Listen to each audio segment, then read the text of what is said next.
Misfits and dope addicts are here. There's a conspiracy on this day.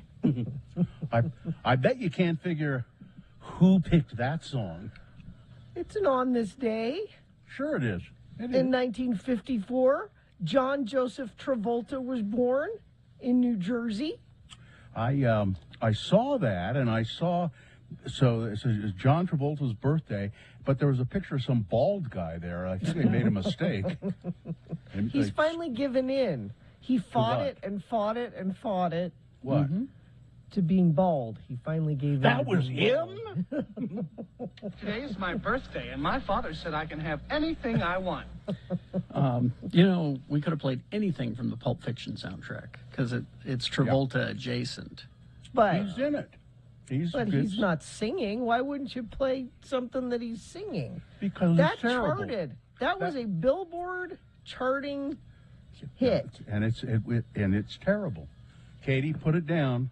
I don't hate it as much as I used to for some reason. Really? But I still hate it. Yeah, I was listening to it and I go, well, but I still pretty much hate it. I think that's the medications talking. Might be, yeah. Yeah.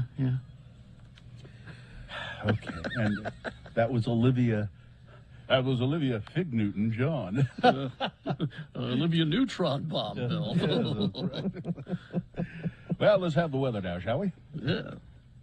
A movie that I adored as a youngster, and as I look back on it, I'm like, I can't believe my parents let me watch this. They showed it to us in school. I can't believe. It's that same thing of picking songs that are so inappropriate for a wedding or whatever. Yeah. But it's people don't think about what it really is. I can't believe that your parents let you watch that because it sucks. We can't read the lyrics to Grease Lightning on the radio. Oh, really? I don't think we can. Let me take a look here. I don't think we should. Well, is maybe a better. There's a lot of things you don't think we should do, and we do it. So. But I mean, and I knew the words to it as a child, not knowing what I was singing along with. Let's see here. Don't read it. Gina, I'll have you know, I have been in this business for over 30 years. I'm a broadcast professional. You don't have to caution me to just start blind reading these lyrics without looking at them first. Well, let's see. This car's automatic.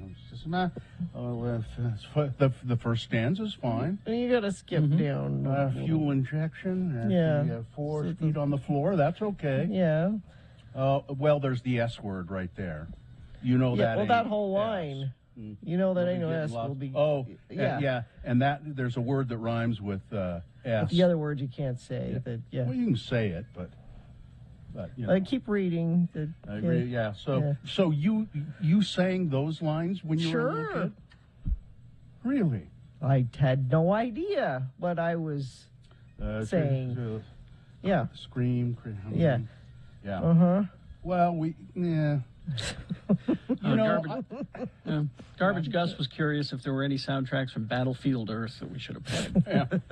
Yeah. Gina, the main reason I wouldn't read these lyrics is not because there's anything in there that's finable, really, except for that S word, because for some reason the FCC doesn't like that one. But it's just so distasteful and sexist and hideous. Yes. It's a hideous. Who wrote this piece of crap? Casey Warren and Jacob's Jim. They should be taken out, put in front of a wall, and executed. My God. Yeah, we should have played "Welcome Back, Cotter." Brad. Cotter? Bad Brad Wheeler says you should have. John Sebastian. Yeah, Welcome that was a back, hit. Cotter. It charted. It did. Yes, it did. I do like that song. It's a nice song. It's much better than this. Your dreams song. were your ticket out. Now I thought I was a little bit, the medication was making me like that song a little bit. But now you've switched back. Yeah, no, it's just, it blows chunks, as they say. Here we go. Welcome back. Yeah. Your dreams were your ticket out. I was a Lovin' Spoonful fan, and I actually saw them in concert at the Valley Music Hall. Well, the names have all changed. With the revolving stage. But those dreams have remained, and they've turned around. Who'd have thought they'd lead you?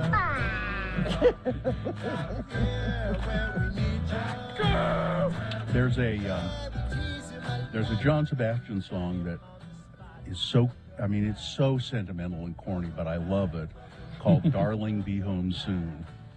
And it's just a beautiful love song, and it makes me tear up almost every time I hear it. Well, I won't play it. No, we don't need that. You don't want to see me cry on the radio? No. Well, we got some stuff coming up. That might happen that's true. anyway. We got to do at 7, so. Yeah. It's the medication talking. It is. And I take a lot of medication these days. How many medications do you mind just a number, daily? You want me to give you a count of just the number? I'm just like curious. This morning. 1, Sure. 2, 3, 4, 5, 6, 9, 10, 12 pills. No. At least 12. Yeah. 12 pills? Oh, yeah, at least. Yeah. No, those aren't 12 different medications. There's multiple. There are 2 of the medications. There are 2 pills for 1 medication. So there's you know what I mean? Yeah, at least 12. It might even be a little more than 12. Wow. It's gotten to the point I'm pretty good at swallowing multiple pills at once. Yeah. But it's gotten to the point where I can't swallow all of them at once. You know, a couple of months ago, when it wasn't that many, I could. And they don't, do you take pills to counteract the side effects that happen with the other pills? No. And it's not that? No, They're just all for different things. No. Okay, here's an example of one. It's medical talk here. So I've told you before, I take vigil, which is to make you alert, and years ago, my doctor said, I said, I'm just tired. And he said, well, you've got weird hours. You work. He said, and I said, well, I've heard about vigil. And he said, yeah, I'll prescribe that for you because a lot of people who work shift work or they take it airplane pilots take it. So I've been taking it for a long time. Every morning I take a vigil, but I don't feel it. I don't feel anything. So the other day I thought, I want to cut some of these pills out. I don't feel that, so I'm going to stop taking the vigil. And I came up here at 3:30 in the morning to go to work on stuff, and I found myself falling asleep in front of the computer. Like my head had just dropped. And I go, what the hell's wrong with... Oh. And I went downstairs and took a vigil. You didn't realize that. Yeah. Now, kids, keep in mind that the pills the Bill is taking are the prescription kind from the doctors, and not something that he got off the streets. Most of them. These are the good drugs that are prescribed by doctors. And I also don't wear my pants really low. No, you don't? No, I don't. Oh, I finished that documentary finally. Yeah. Is it over? The Cosby. Was the most recent episode the last episode? Yeah, that's it. Yeah. Oh. Because 4 it seemed parts. like it had more to tell. Yeah, no, it's 4 parts and that's it. Yeah. And Seemed like there was a lot more to go. Well, I mean, did you watch all 4 of them? Yeah. They kind of just finished it yesterday. Oh. I mean, they kind of got to the... When he got got released, it seemed like they left it from prison. It seemed like they left it on a cliffhanger. Yeah. No, he got released from prison, and the question was, they pointed out that one judge sealed all the records that we're talking about. Bill Cosby here. Several years ago, Bill Cosby testified in court, and he admitted to some horrible things, but because he was Bill Cosby, he was able to work out a deal with the prosecutors to seal those records so nobody could do anything. Then that judge went away and a new judge or prosecutor was elected, and that prosecutor said, I know, we'll open those records. Yeah. And they did, and that made... Bill Cosby go to jail. And then Bill Cosby was in jail, and a new prosecutor came along and said, well, I don't think he should be in jail for this, and let him out. That's the American legal system, ladies and gentlemen. Fair for everyone. Really. And I really think he believes he didn't do a thing wrong. Not even a little I'm thing sure, wrong. and I think his wife, Yep. Camille, who has stood by him all these years, Yep. I mean, she surely knew that he had women on the side. Right. And I think she probably said, well, Bill has a lot of energy. It keeps him from bugging me all the time. I thought it was I thought it was interesting that they went down the list of people that they had from the Cosby Show, who had worked on it or were stars of it. Says, have you ever met Camille? And universally, except for one, said, no, never met her. Never saw her. She was never around. No. The writer said, maybe. Maybe once. And all of the people who worked on the show, except for one, I think, said, you could kind of tell something, but it wasn't blatant that there were women around, but it wasn't. But then the guy who arranged it all the time was also in the documentary, and he said, "Yep, I arranged hundreds of women probably to go into Cosby's dressing room." And I look back on it, and I feel horrible about doing that. It was awful. Yeah. But he was Bill Cosby. He was the most powerful man, certainly in show business, and maybe in the country at that time. Yeah. And, all right, let's begin so we can get it over with. Okay, let's check-ins. 877-602-9696. You got something on your mind you want to share with us, or do you want to just say hello? It's we're going to be celebrating our 30th anniversary at least all this month, and I'll bet into next month. So you want to talk about 30th anniversary stuff, or if you're a new listener, relatively new listener, I'd like to hear from you and say so that you can say, well, what is all this 30th? What's all this then? What's all this then? I mean, really, if you've been listening 15 years, that's still a relatively new listener. 877-602-9696 is the number, or you can text 33986.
So we flew all Nippon Airlines? Mm-hmm.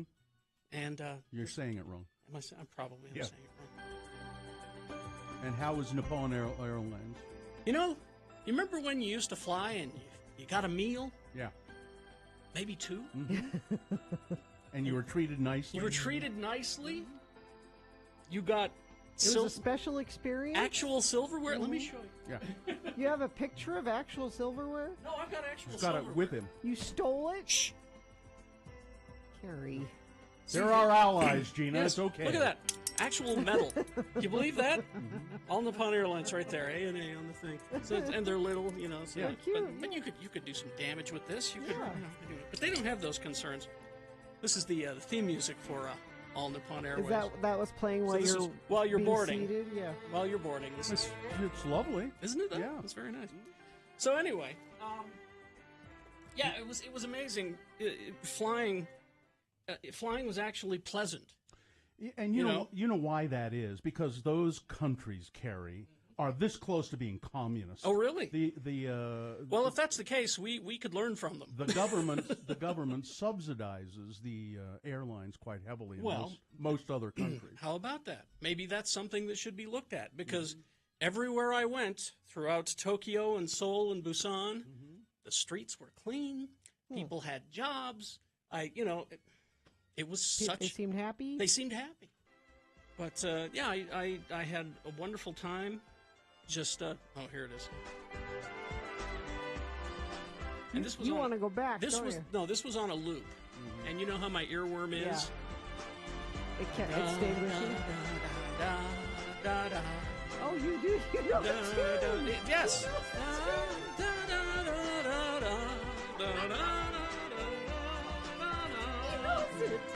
Because it would not stop.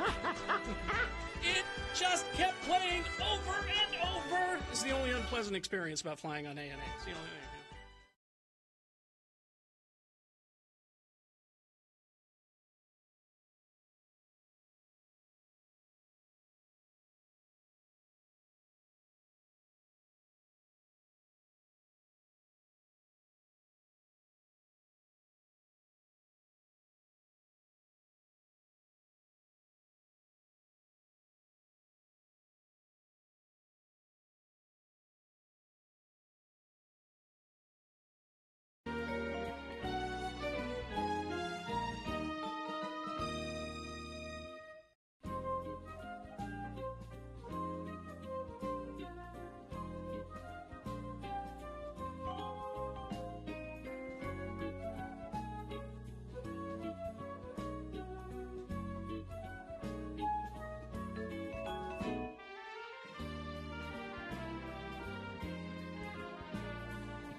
Let's get this over with.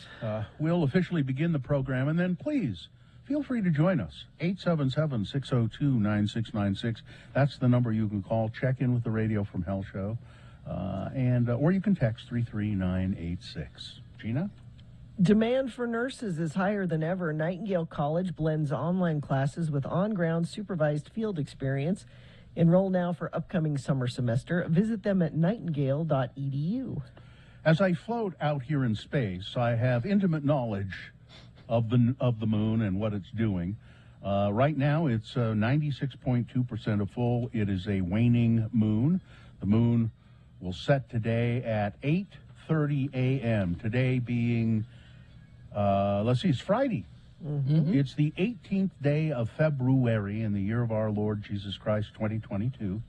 And this is the Radio from Hell show, starring the Lords of Morning Radio. Carrie Jackson, me, Bill Allred, right there, Gina Barberi. Katie for short is our producer. She's in the studio in downtown Salt Lake while Carrie, Gina, and I broadcast from our respective homes. We have Miriam helping out and Cameron Diaz helping out in the producer's booth. And while the excitement and celebration of X96's 30th birthday continues, we'd like to remind you that when the number 30 ball falls in the game of bingo, the person calling out the numbers will often refer to it as Dirty Gertie, blind 30. Why? We have no idea. Because it rhymes, I think. I guess. Maybe that's all it takes. Yeah. Let's see. 877-602-9696 if you want to call and check in. We got some texts. Check in. Johnny B checking in. I missed yesterday because I was super tired and slept in. Oh. Well, you need to sleep. Yeah. Nathan says, I moved to Salt Lake in 2005. Been listening ever since. You're great. Thanks, Nathan. 22. How many? It's a while. 18. 7. So I don't know how many years that is. Checking in to say the movie Gotti was the worst thing Travolta ever did, and he's done some bad movies. That's true. Battlefield Earth has got to be worse than Gotti, hasn't it? I didn't see Gotti, so I don't know. I didn't either, but and I turned Battlefield Earth. Battlefielder? Yeah. Yeah. Mm-hmm. I turned it off. Nope, that's it. I'm not watching any more of this. And I'm not. When I was in high school, the Relief Society president tried to get our choir teacher fired because we were singing Grease Lightning. What choir teacher thinks that that's okay? Somebody says, I remember listening to you guys on the school bus as the driver picked up kids and dropped us off at Brockbank Elementary in Spanish Fork. Oh. Thank you, unnamed bus driver. Brockbank Elementary. Yeah. Let's see. Is this a tactic to get greased lightning trending on Google searches? No. No. Let's go to Cement Dave checking in. Cement Dave, how are you? There we go. Good morning, lords and ladies. Good morning. Good morning. Yesterday, you were mentioning that you were looking for cassette decks, and I might have a pawn shop connection to get you some vintage cassette decks that are still usable. Wow. You've got a hookup. Yeah, that'd be nice. I mean, if there are several, I just think it'd be really fun to give away those best of cassette tapes with a cheap cassette player that you can. Katie's if you have x96.com/live, she's holding up the best of tape there with our label, our really professionally done label there on it. So, listen, why don't you talk to Katie about that off the air, Dave? All right, I'll hang on, or I can call back later. Either way. Okay. Thank you. You want him to hang on, Katie, or have him call back? Sure, we'll put you on hold. Hang on, Dave. Okay, let's see. Colton checking in. I'm glad Gina's back. Gino overstayed their welcome. Yeah. Gino is only welcome very occasionally. I got an email check-in. It says, I think this is an X96 memory. Now, Maybe it was a dream? That's happened quite a few times with me, is that people say, do you remember when you did this? And I'm like, we never did that. Now, I read through this, and I don't know. Okay. It says, so I was commuting from Centerville to Weber State Campus in Ogden during winter quarter 1994 for a 7:30 a.m. class my freshman year. I was listening to a show on the radio I hadn't heard before, and I always assumed it was you guys. The gist was there was some kind of radio stunt that seemed to go awry, and whoever was broadcasting got punched. Oh, I know what that is. And then she says, was this you guys? Did this really happen? Cheers, Lisa Marie. It was not us. Mm-hmm. It was a stunt boy. And I don't remember the specific instance. And I think it happened more than once. That, what was he, douchebag or whatever? Danger Boy. Yeah, but and then there was had a scuzzier name, or there was anyway. It was some stunt boy for another radio station, and got slugged or slapped by somebody as they were, being annoying. Stunty. Yeah, being annoying. It wasn't us though. Oh no. Man, he really hit you! Oh man, this is so wild. Yeah, we never did anything that would result in that. I don't think. Teacher Emily checking in. Wish me luck. I'm participating in the Spirit Assembly at school today. Ooh. Have you got Spirit? Yeah, because how about you? Because I was going to say Gina was on the Spirit Committee or whatever. Yeah. What was it? The Pep Squad? Pep Squad. That's Please do a Spirit cheer for us, Gina. Come on. Well, you've got Spirit. Yes, we do. We've got Spirit. How about you? So that's the way you all did it? Yeah. We've got Spirit. We've got it, but do you have? And then the other side would do it back at the other side. Uh-huh. Did you do it with more energy than that? Nope, just like that. We've got Spirit. Yes, we do. Yes, we do. You got Spirit. How about you? How about you? It was as much as the Catholic school would allow. Let's see. Gabriel checking in. Still sober. Still going to the gym every morning. Excellent. Well done. Good for you. If you need help with addiction, ask. Someone will listen. Someone will listen and help. Love you all. All right. Let's see. Oh, Paulette, our friend from New York, checking in. OG checking in here. Been listening so long, y'all family, whether you like it or not. Oh, we like it. We love you, Paulette. Let's see. Shasta here in New York. My driveway is a solid sheet of ice. Even after I put my car in park, it slid backwards. Wow. Oh, jeez. People are getting pounded in the Northeast. The storms are wind and sleet and all that. What did I say? It's affecting at least 18 million people. Can't we just get a little of that here? Just some of it. Split it. Half. You guys have half? God likes them better. I don't know. I've still got a couple of inches out here on Mount Doom. Yeah? Yeah. We need more than that. In the backyard, because the sun rarely shines at this time of year back there. So there's still some. Oh, and see, we've joined another one of those community things, those apps. Yeah. Where like people next send. Door. Yeah, like those. Mm-hmm. So now we're in 2 of them. Mm-hmm. And we realized yesterday that the reason that we're in them is to be aware of crime and cats in the area. Why cats? Like big cats? Like mountain lions and bobcats. Because people send those in. And I was frightened to discover on this new app, mountain lion, like 2 blocks that way. Really? Yeah. You're going to have to take a gun outside with you when you take the dogs out to go potty, just in case. No, you should move. You should You should move. Probably. All right. Traffic, Gina, please. Well, things are looking good right now. I bet they won't later, because I bet a lot of people are going out of town later. But right now, things are looking good. I have no accidents or weather issues to tell you about. Perhaps you have something to tell us about. You can text us 33986. Let's see. Paulette just texted again. Bill is correct. I am getting pounded here in the Northeast. I don't know if that's what... It's weather. weather. It's weather related. We're talking about weather, Paulette. Paulette, is it? I mean, she is getting pounded. All right. Well, we will take a break, and we will be back with the stuff you need to know coming up, and some sad news at 7 o'clock that you all want to hear. And best question of the week. Have another drink with Jimmy. Boners. All of that on the way. Full show coming up. Stand by. Wendy's for breakfast. Hit the drive-thru. And get the hot honey chicken biscuit. It's available during breakfast hours only. Now, you can get this in the breakfast version or the lunch version, and both of them are wonderful.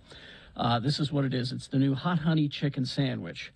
They've got this new hot honey sauce. They drizzle it over a chicken fillet, and you can get that 3 different ways.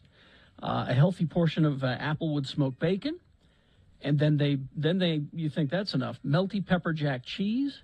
And then to top it all off, and this is what makes the sandwich special, a stack of tangy, crunchy dill chips. So you get all the textures and all the flavors happening there. Now, during breakfast hours, they serve it on a warm buttermilk biscuit. Their delicious buttermilk biscuit. And if you get it for lunch, you get it on a bun. And it's delicious either way. The hot honey chicken sandwich biscuit at breakfast. Hit the drive-thru this morning, Wendy's.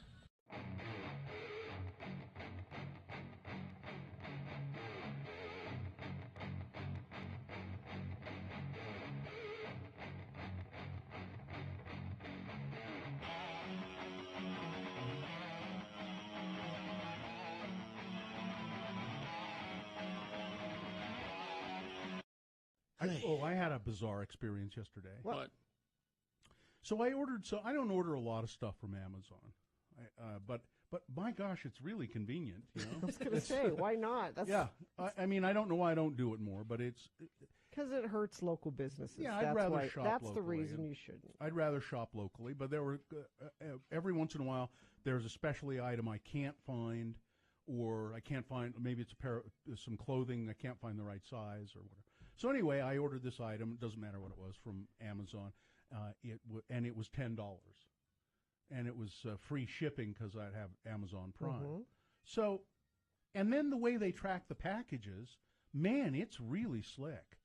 I mean, they say, okay, the package is left here, and now it's here, and now it's here, and then they say the package has been delivered to your house. It's on your front porch, and it was there at 3:15. Yeah.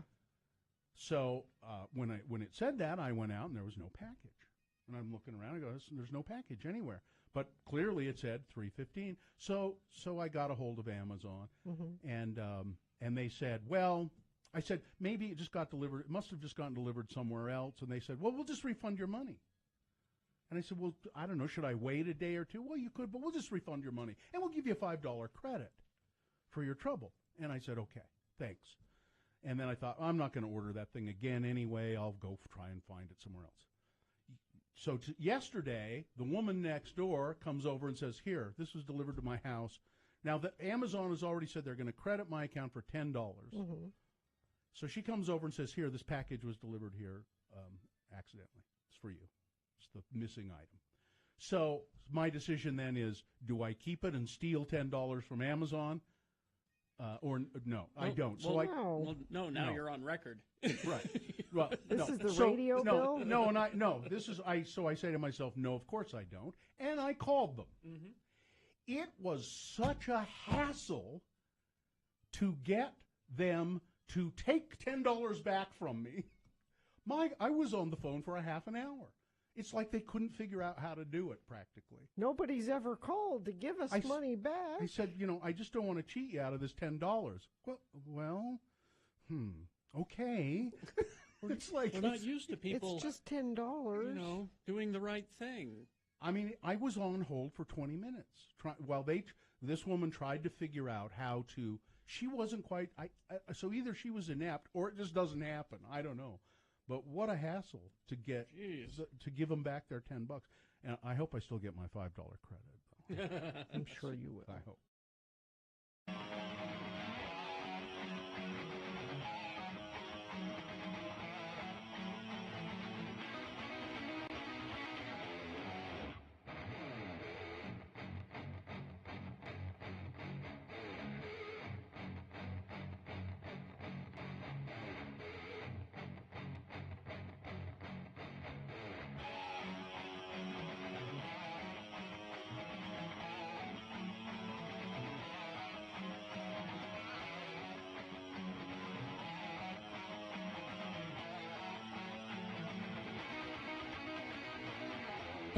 All right, 6:35. Now I have here either a piece of celebrity gossip for you, or I have tragedy to start out with here. Which would Well, let me read the sponsor, and then you can see what matches up best with that. Pucifer Live, the Existential Reckoning Tour, Thursday, July 7th at Eccles Theater downtown. Special guest, Moody Black. Tickets on sale 10 a.m. today at liveeccles.com. I think it's liveattheeccles.com. Will you check, Katie? Yeah. That copy doesn't seem right. Liveattheeccles.com. Prepare to be probed. Okay, this is. I know exactly what to do. Brad Pitt says that Angelina Jolie double-crossed him by secretly selling her interest in a winery that they jointly owned, and she sold it to a Ruski, to a Russian oligarch. And now Brad Pitt is suing her. They're still not divorced, by the way. Brad's legal documents are part of the never-ending divorce war. The two bought this Chateau Miraval in Coron, France, back in 2008.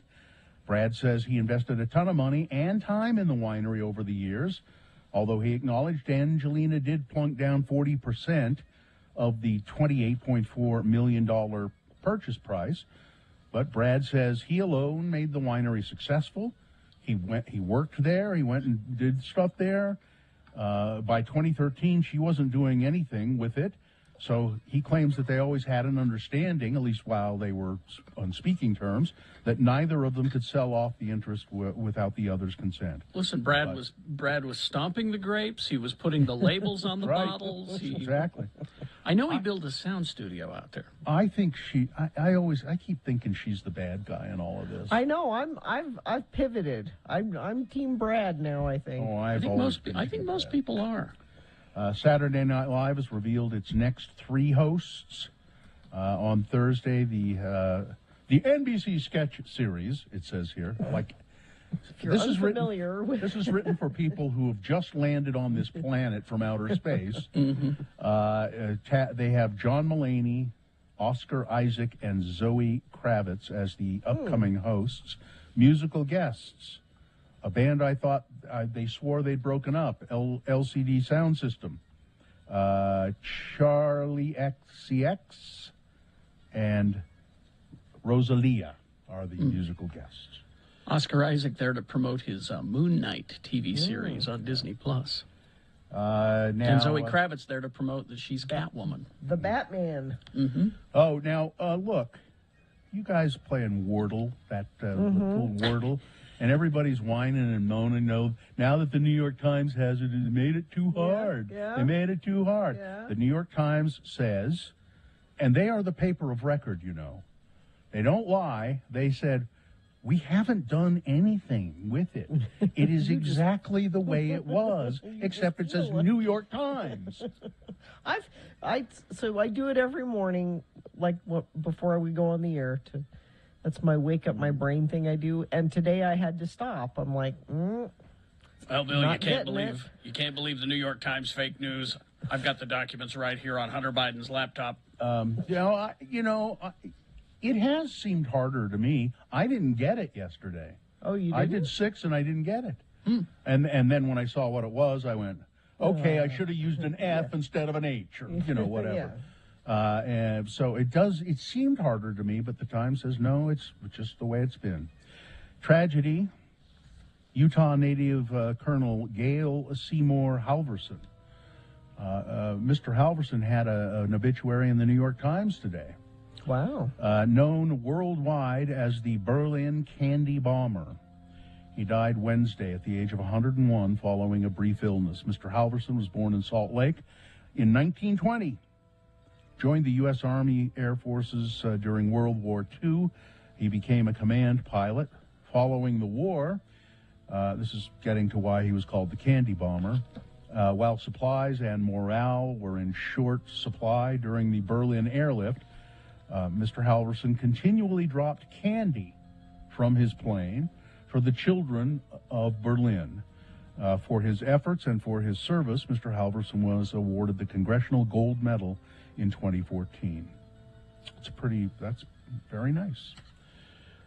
Utah's reported now yesterday 1,032 new COVID-19 cases, 8 deaths. There are 476 people hospitalized. So I don't know. I've got it in my planner, but I haven't got it on an exact date when the new COVID variant arrives. Nobody's quite sure when, but we're all in eager anticipation to know. The next new COVID variant may arrive in the next 3 to 4 months, Dr. James Taylor said. He said that COVID-19 case numbers are slowly dipping down, which is a sign the Omicron variant is beginning to come down. And so COVID-19 is seeing that. COVID-19 is looking and says, I sent you that Omicron variant, and it's not doing its job anymore. You know what I'm going to do? I'm going to send you something worse, okay? Dr. Taylor says, I'm an optimist. I think things are going to get better. I think our immune system as a society is going to get stronger and stronger. But this virus is going to get weaker and weaker. He says it is entirely possible, and he thinks it will happen, that the variants will be weaker rather than stronger. And eventually it's going to be, and I think Dr. Cobble said this one time, that eventually the coronavirus, COVID-19, would just be something like a cold. That, it'll be. Well, it'll be like the seasonal flu that comes around. Isn't every coronavirus? Isn't a common cold? Isn't it a coronavirus? It is a coronavirus. Yeah, it's a coronavirus. This isn't the coronavirus. There are many coronaviruses. Governor Cox says, even if the controversial school voucher, or Hope Scholarship, as they're calling it in the legislature. Polish that turd. Keep polishing it. Yeah, if it wins full approval from the Utah legislature this year, and I think it did, Governor Cox says, I'll veto it. Governor Spencer Cox told reporters during his monthly news conference yesterday that even though he supports a school choice voucher system, he would veto House Bill 331, saying, now is not the time. I don't know why. If he supports school vouchers, why is now not the time? I think school vouchers is a horrible idea, but... If you want to send your children to private school, like I do, and I pay for it... Pony up the money. And I pay my taxes, because I also understand that We all benefit from having a well-educated community. Gina, I don't want a voucher. Don't Gina, give you're me a lying. voucher. Gina, you are lying. You just misled the people. What? You don't pay your taxes. Your husband pays your taxes. Well. You don't even know what they are. I don't know what they are. You have he no hands idea. me papers to sign. I don't know what they are. You have no idea how much you're paying or how much you're getting back. Zero. You don't know. No more racist boner candidates. It's temporary moratorium. This could have been a boner candidate. The College of Southern Idaho has fired a play-by-play announcer after the announcer made a racist comment at a game against Salt Lake Community College. In a video, and Fox News had this, the announcer calls SLCC a basketball player, Jordan Brinson, who is black, a thug after a foul play. The identity of the announcer was not disclosed, but he was immediately released, and the College of Southern Idaho issued an apology and said the contract of the announcer had been terminated. Let's see, one more story? You got plenty of time, yeah. Got plenty of time? Okay. Mm-hmm. Bridal Veil Falls. They're talking about making it a state monument. I could see that. Yeah, to protect it. The bill to do that passed unanimously, everybody in agreement that I've never heard it called this, the jewel of Utah County. It needs to be preserved and upgraded. The bill's sponsor, Kevin Stratton, said he had spoken with several stakeholders on the issue, and just about everybody agrees there's a need to improve the trails, the sanitation, and the safety in the area. People have several times in the recent years have fallen off that thing and died. Oh yeah. And let's be real. The jewel of Utah County is the Wee Blue Inn in Payson. That's what I thought. That's the real jewel. Either that or Glades Drive-In, right? Yeah, could be. No, I miss the old days when there was a tram that went up Bridal Veil Falls, and there was a place up there where they held dances. Mm-hmm. And it was really inconvenient to have dances up there because in these tram cars, and that was really the only way people could get up there, two people, I think, as I remember? They were very really small. Maybe I remember 4 people. Because I DJ'd a dance or two up there, and I hated it every time because... So the dance would start... You have all that equipment, and, you had to take it up. Yeah. And the dance would start, and there would be, just a few people there because nobody comes early. And then by the time the tram had managed to bring up enough so that it looked like a sizable crowd, it was time to end the dance. And then it took 2 hours to get everybody down. But it was kind of fun. At one point, I was there with my, she became my wife, this woman I live with now. And we were... The woman who takes care. She gets the pills together. She takes care of me. Yeah, she's my caretaker. We were in the tram car, and she'd been in them before, and she said, if you have really a lot of guts, what you do, there was a little trap door on the top. You open the trap door and you ride on the top of the tram outside. And I said, okay, and I did, and it was stupid. How are you not dead? I don't know, but it was kind of exciting. I don't know. I've come close many times. I don't know. And I've had adventures. Or what did you call it yesterday, Carrie? Not adventures, but... No, I just think you don't know what the word adventure means. Yeah. I think they're adventures. But... I think you're like that... What is that character in Alice in Wonderland? Is the word means what I think it means if I say it often enough or whatever it is? I can't remember now. It's just the opposite, yeah. And Walt Disney Company is announcing that they are, or have announced that they are going to start building residential neighborhoods across the United States. What could go wrong? Disney neighborhoods. A Disney spokesperson said that Cotino is the first project in its Story Living by Disney venture. It'll have about 1,900 residential units of varying types on a 618-acre property. Prices have not been announced. Now, they already have a community. It's, what is that, Celebration, Florida? Yeah. This down one, by down by the Disney World in that area. That one's just pretty much a standard, community with some Disneyfication. Yeah. This thing that they're planning on building, what they want is for you to have a Disney park experience type feeling 24/7. Yeah, it's kind of, I saw some renderings. So somewhere where our old friend Crystal would live. Yes, exactly. Yes. Crystal will retire there. Crystal Nichols would live there, yeah. Now, that was originally the plan for Epcot, as you recall. Yeah. Yeah, that didn't work out. No. All right, that's it. Sports, weather, traffic. For over 65 years, they've been part of your community. The name is changing, but commitment to you is not. Welcome to YouFirstCU.com. Boy, this whole figure skating thing is just so sad. And weird. So, I've stopped keeping track. It got so weird. So the gold medalist said she felt empty. The silver medalist pledged to never skate again. The favorite left in tears without saying a word. After one of the most dramatic nights in sports history, Russia's trio of teenage figure skating stars each enter an uncertain future. So these are all three Russian girls, and they were predicted to be all, bronze, gold, silver, that they would be the three on the podium.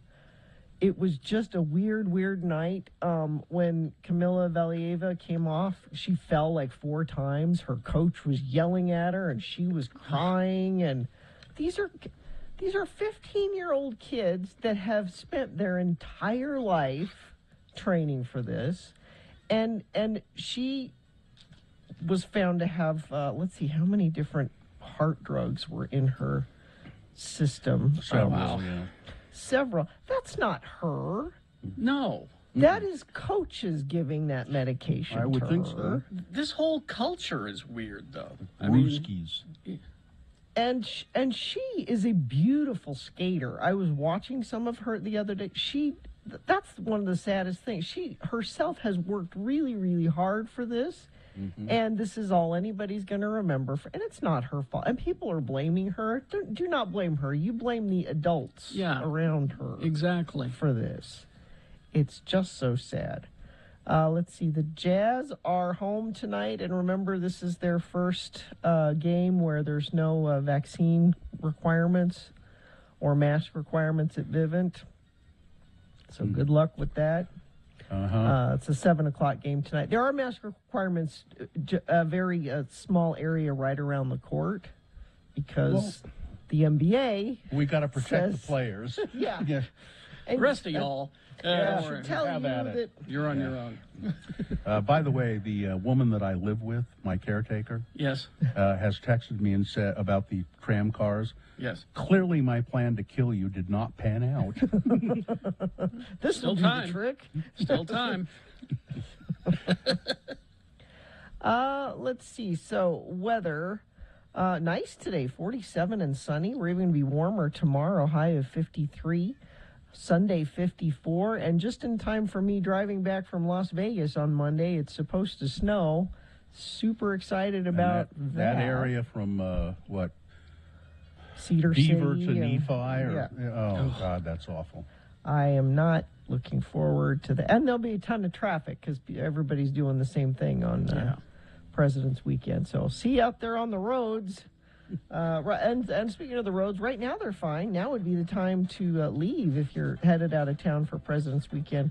I have no accidents or slowdowns to tell you about. Everything seems to be moving really well. If you see something not moving well, though, you can text it to us, 33986, and I'll pass it along to friends of the program. Locally owned Young Automotive Group has over 8 different brands across 6 automotive and power sport dealerships. Check out the variety online at youngautomotivegroup.com. Think young, think Layton. The tyranny of soccer. I just can't believe you're doing this. Yeah. I'm looking forward to spending time with Muhammad. That kid, oh my God. He's the best liar. Wow, what a skill. So he called me yesterday. He's like, Mom, can you come pick me up? And there's a restaurant up the street, Nomad Cafe, and they have a basketball hoop in their parking lot. So the kids like to go there after school and play basketball.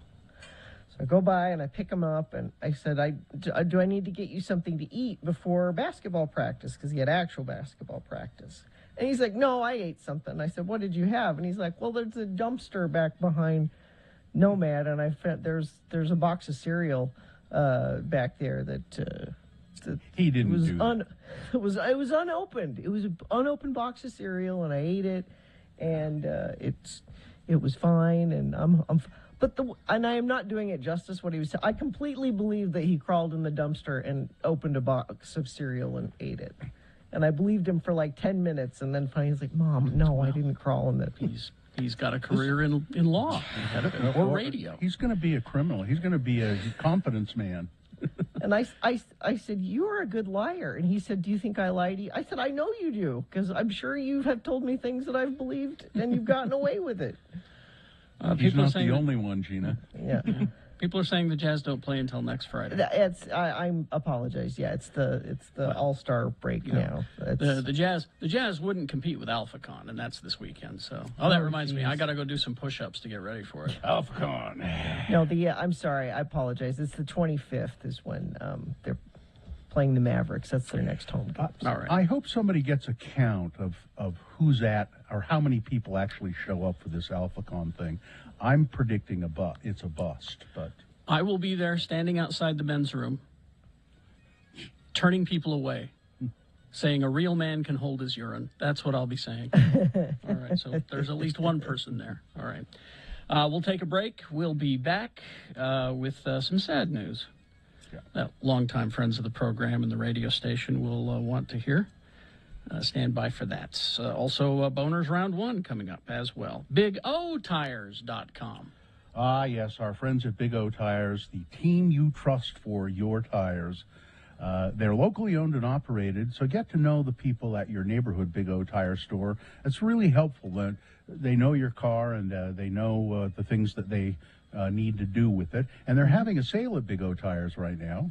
Yeah, it's the Michelin Tires All February Long Sale. Come in for select sets of Michelin brand tires. Earn $70 rewards card with installation purchase, plus an additional $120 in mail-in rebate savings on purchases of $500 or more with your Big O Tires credit card. Now, don't worry. I mean, the Big O Tires credit card, you can just have that and use that when you need it for emergencies at the Big O Tire store. It helps you. Because tires can be a really sudden, unexpected expense, so that's a good thing to do. Now, get an appointment online. That's very convenient. You go to bigotires.com. They are the team you trust. Did you miss...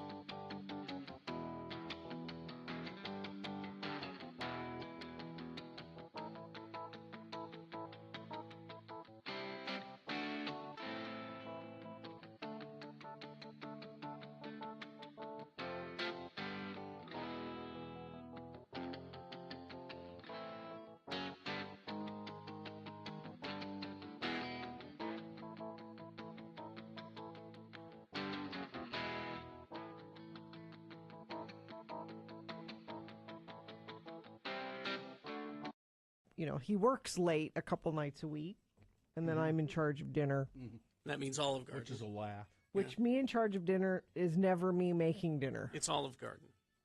You could learn. You're not stupid. You could learn. It's not. No, it's probably too late for you. Listen, there are a limited number of recipes that you can do with meat and bread. And that's... And my kids will tell you this story if you ever have them. What does your mom make you for dinner? And you know what they will tell you? Mac and milk. Mac and milk? Because a while ago I went to make mac and cheese for them. We have people who work for the Division of Child and Family Services listening to this show. I'm not sure you want to tell this. And because I don't eat mac and cheese, I don't think... really. Mm-hmm. So you boil the pasta, and then I measured out the milk. This is for the boxed. Yeah, to put the powder in. That any moron can do. Yeah. That at 8 years old I was doing. And I poured the milk into the noodles, and I put it on the table, and the kids, all three of them, sitting there, and they said, "Did you put the cheese? Where's the cheese? Back in?" It's just powder. It's cheese powder. Where is it? I forgot to put it in the milk and mix it up. So you are stupid. I'm Yes. sorry. Yeah. It's impossible for you to learn to cook. Yes. You could do it. But my husband does such a good job. But of but that burden falls upon you to give succor to your family. to nourish twice a week. Gina, to nourish and strengthen their bodies. That doesn't hurt them to have pizza twice a week. So you're a disappointment. I'm surprised you snagged a husband. I am too. Well, everybody. And he's such a good guy. He wouldn't divorce me now that he knows the truth. Even though he was duped. This is now a pity marriage. All the way. I got him to marry me quickly. Now I married you out of pity. I got to stick with you because you wouldn't survive.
KXRK Provo. So it's 7 o'clock right now.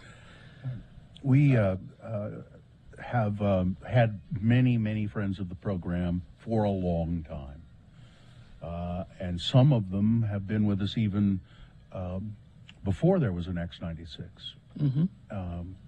Kyle Brown was one of them, and our friend Punk was it's a also category another. I like to refer to as Radio from Hell All-Stars.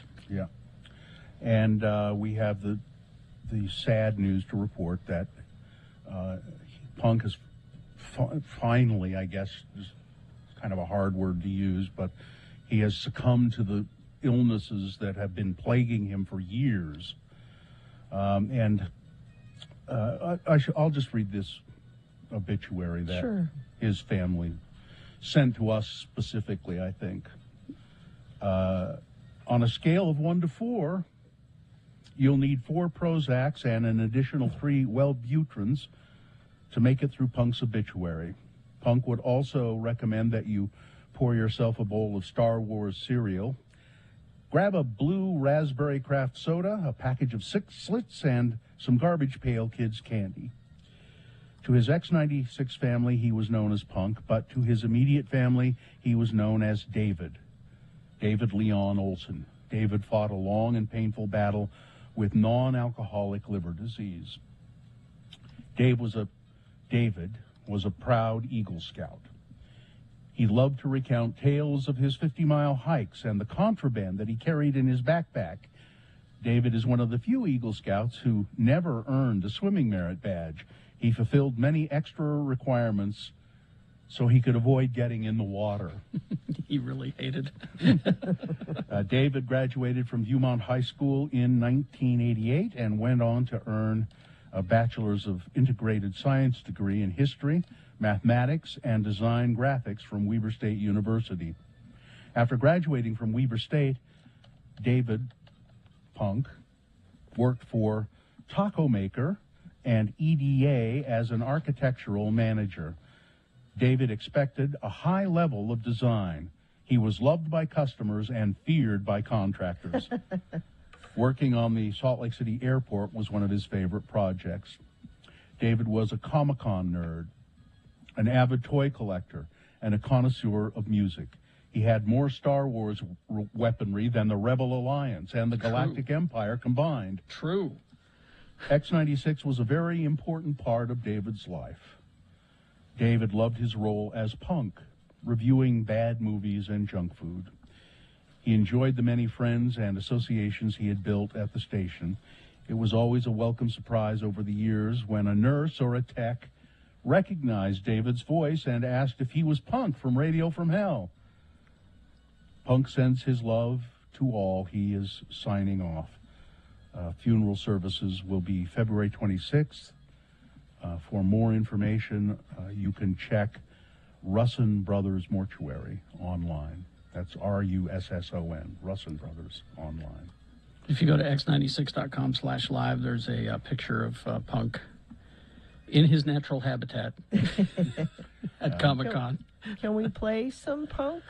Yeah, we found one of his movie reviews. Katie, which one is this? It's Motorhome Massacre, I think is what it's called. Okay. And after this, I've got a website I can send you to where you can read Punk's movie reviews. Oh, okay. He had a journal up. Mm-hmm. And I'm going to show you a couple of custom action figures on x96.com/live that Punk made for me. So let's go ahead and roll that. Radio from Hell with Carrie, Bill, and Gina. 96.3 FM, X96. Punk's movie review and junk food update. I think Morticia is in the building from the Addams Family. All right, what movie do you have, Punk? Punk, what have you got here? Well, nothing says camping season or happy freaking 666 like Motorhome Massacre. Motorhome Massacre. Oh, I'm sorry. Was I supposed to join in on that with you two? You want to try it again? No. It was planned. No, I was supposed to do it alone. Why can't I do it? Because. So, Punk, Motorhome Massacre, I think the title probably says it all, but... That's right, the road ends here. Yeah, but who's in this instant classic? This isn't the one with Robin Williams that's out now, is it? No, it's not. This has got all sorts of high-profile people in it. Yeah? In whatever world they're from. There's Jan Holman. She's Sabrina, the lovelorn debutante. Okay. 16-year-old hottie? Yeah. Uh-huh. How about Justin Greer? He's Benji, the geek in a sweater and a tie. Yeah, I can see all of this. That makes you a geek. Yeah. Brienne Ashley. Who? Brienne Ashley. Sounds like a girl. Sounds like a penthouse pet to me. That's the tube top camper. Yeah. Diana Pakal. Another hottie. Yep, the freaky camping hippie. Uh-huh. Mm. How about Nicole Crisp? Crisp? Yep. She must be a crazy old lady. No, she's Faith, the extremely hot camper in the velour jogging suit. Nicole Crisp. In the velour jogging suit. Mm-hmm. That's what you always go camping in, if you're Nicole Crisp or Mary Claire and Gina Barberi. Right. They're comfy. Yeah. In their RV. Yep. And? Anybody else? Oh, we got Todd Herring. He's Lincoln. He's the guy that thinks he's a rapper. Todd Herring, that's kind of fishy. And how about Sandy McGee? No. He's the Peg Leg Park Ranger. Peg Leg Park Ranger. Is there a lot of nudity in this movie? I had to close my eyes twice. Only twice? Only twice. All right. Anybody else you need to mention? No. Well, there's Honolulu as Lulu the dog. Okay, never mind. Yeah. What is the plot, as if we couldn't guess, of Motorhome Massacre? Well, we got a group of the cool, beautiful people. Mm-hmm. They talked their geeky friend into taking his parents' collector's edition wood-paneled Airstream RV on a camping trip if they get him a date. Uh-oh. Collector's edition RV. Airstream. Yeah, well, if it's an Airstream, it would be a collector's edition. Exactly. Yeah, a vintage one. Well, things seem to start out okay, but then take a turn for the worse. When they find a cache of weapons in the RV, tell Benji there's really no date for him. and end up spending the night at a camping crime scene they stumbled across and are now suspects, so they have to stay. That's the plot? Yep, that's the plot. They start turning up dead during the night. And that's thin even for a movie like this. Or daylight, depends on when they could actually film. Do you have a scene for us? Yeah, I do. All right. Yeah, I think you can hear this one. Okay. Here we go. Don't you even care about your buddy out there? Is he dead? Yeah, then no.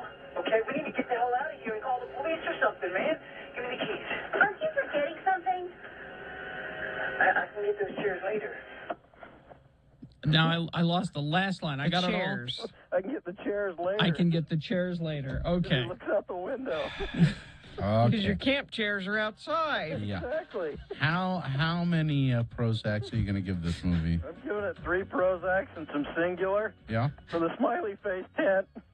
Okay. Pillow tossers. Men are from Uranus. That's a book in the movie. Mm-hmm. An attack skunk.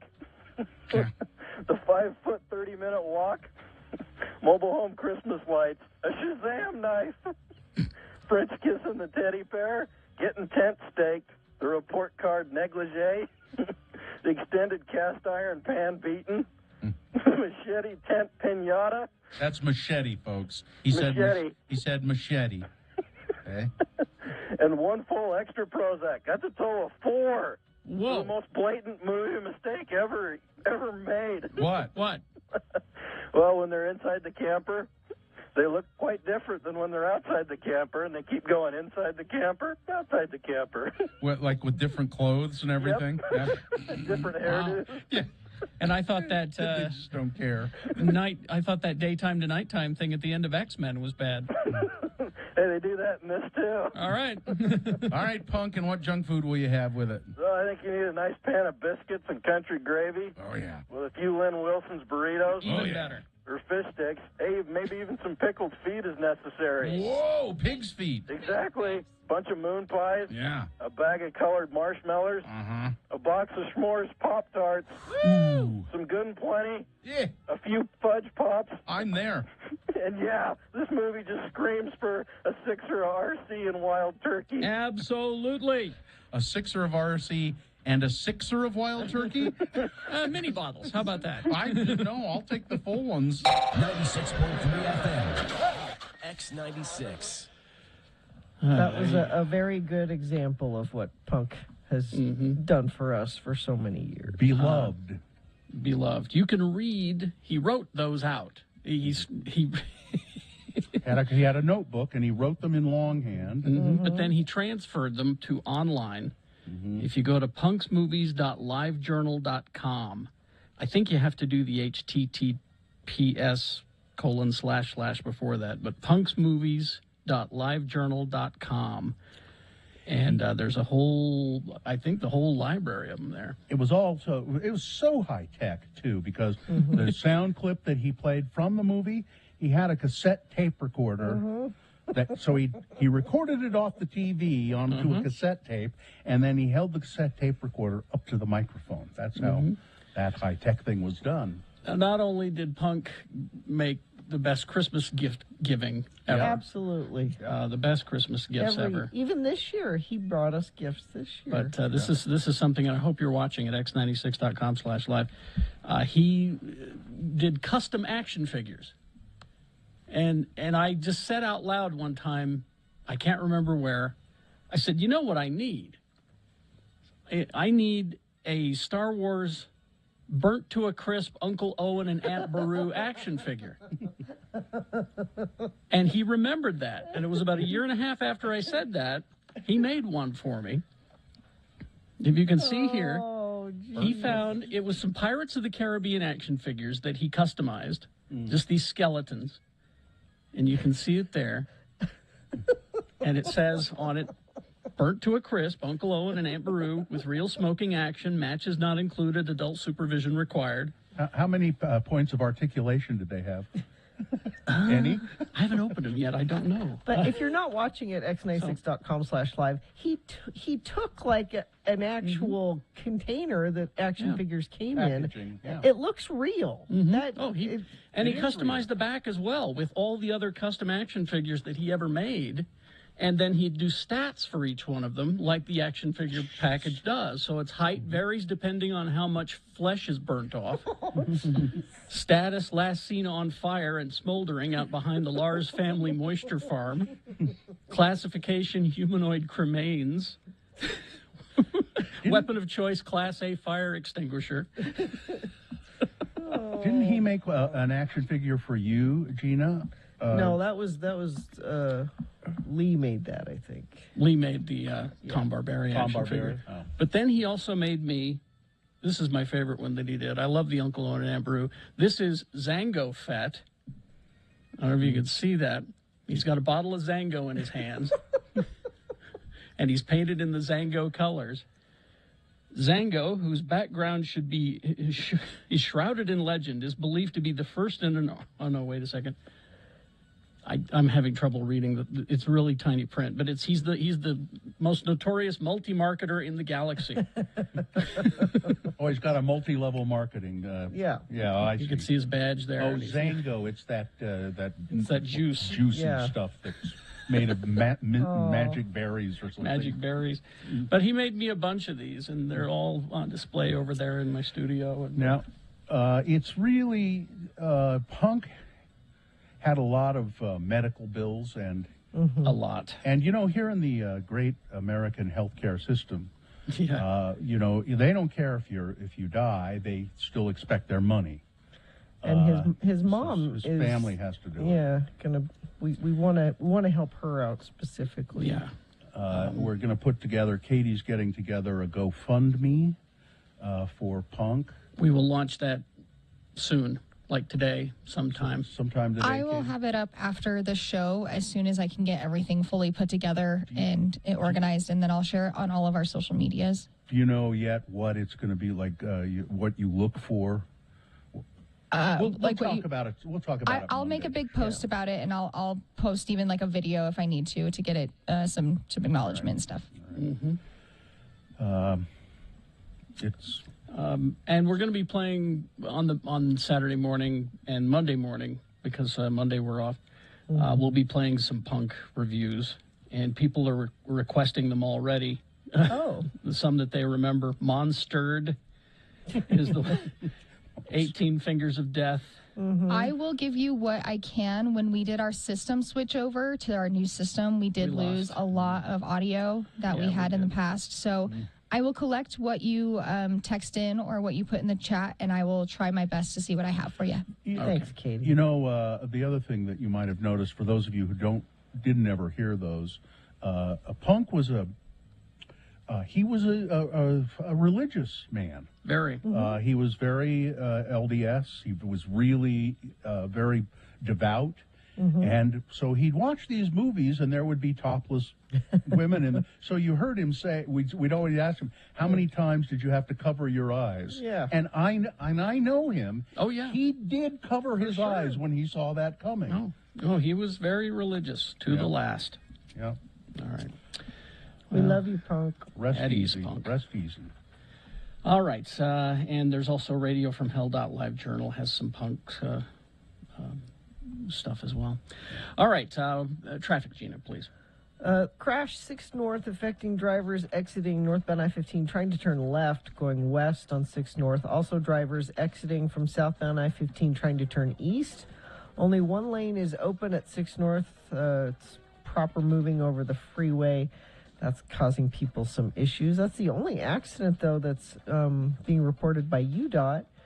Perhaps you have something that you're seeing out there that you think friends of the program need to be aware of.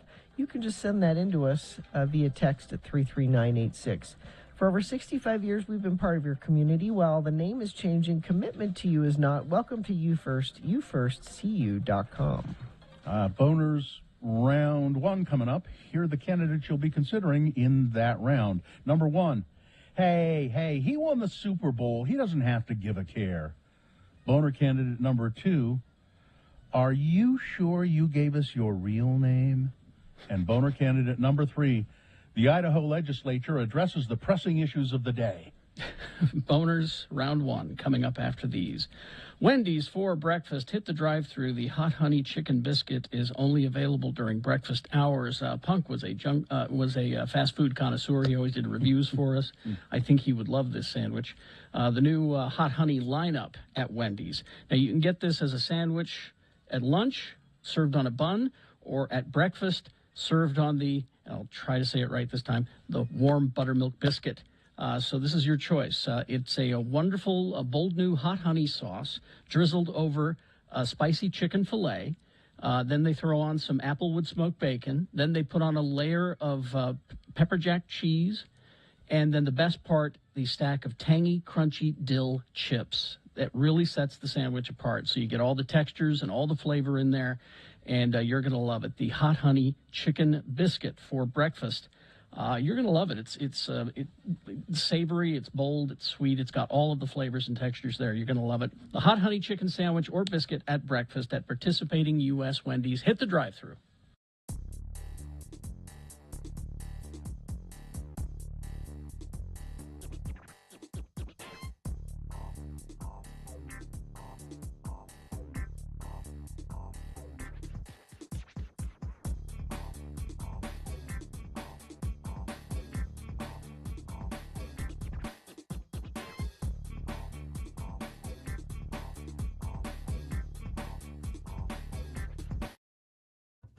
Well, Punk, let's get to the movie review, shall we? There we go. That's why nothing to spend in the summer in and out of health facilities like 18 fingers of death. Tell us who stars in this opus. Well, this is the only movie that's better than 17 fingers of death. Yeah. It stars James Liu. Oh, so this is a sequel then? Yeah. Yeah. He's Buford, the down-and-out action hero. James Liu, okay. Okay. And we got Maurice Patton. No. He's Ronald Mack, the college student and wannabe director. Okay. Lisa Arturo. No. She's Sushi Q, the Honorable Fortune Cookie CEO. Okay. Pat Morita. Oh, well, there's a name I recognize. Arnold from Happy Days. So I know this movie's at least a year old, right? Exactly. Well, I noticed he's got lots of others that are in post-production. Oh, God. All right. He's the humble restaurateur. We got Lorenzo Lamas. Lorenzo Lamas? Yeah. He's a Antonio Bandana, the singing martial artist. Okay. Oh. Robin Shue. It sounds like just a great movie. Oh, yeah. He's Jackie Chong. Yeah. And we got Charlie George Brown as Chuck Snorris. Chuck Snorris. Okay. Oh, God. And Kurt Graves as Steven Seafood. Okay. Tell us the plot of 18 Fingers of Death. Well, as far as I can tell, this guy starred in 803 of the finest action movies ever filmed, but he's come up with a script for what could be his breakout role. But when the producers back out and pull his funding, he's forced to pull out the "will work for Kung Fu for money" sign and sell his Kung Fu movie memorabilia in order to get enough money to make a movie in 1 week for the Sundance Film Festival. God. And they managed to get like about 90 minutes out of this? Yep. Jeez. Oh, 90 minutes. All right, have you got a scene from 18 Fingers of Death? Yeah, I thought I'd give you a little Pat Morita. Okay. Oh, good. Pat Morita. So here we go. Oh, Mr. Lee, listen, I've always been wanting to know, do you have Chinese Jews? Chinese Jews? Oh, very sorry today, so no Chinese Jew. We only have the apple Jews and the orange Jews. Oh, man. Jeez. This is worse than I even dreamed. Yep. What are you giving this movie, Punk? I'm actually giving it 3.5 Prozac. What? It's the pills talking, Punk. It's the prednisone. I think it's the prednisone. For digging up guano. Mm-hmm. Lining up to fight. You can only fight the good guy one at a time. That's you right. have to circle him. Yeah. Feathered hair, the drunken bastard, Bong Fu the series, a wicker basket beaten, bow tie in the kitchen, cowboy Fu, a fallen in love montage, an attack midget, And yes, learning to speak out of sync. Learning to speak out of sync. All right, and what junk food are you going to have while you watch this movie? I think you need to gather a few Lynn Wilson's meat and cheese burritos with extra cheese and onions. You can mix in the Durkin's French fried onions as you need. A nice meatball hero, some Rainbow Twizzlers, a bunch of Starburst, Reese's Pieces, a bag of Honorable Fortune cookies, and, yes, a nice cold canister of Lost Energy drink. All right, Punk. Wow, sounds lovely. For those of you that are lost. All right. 18 Fingers of Death. The movie that's better than 17 Fingers of Death.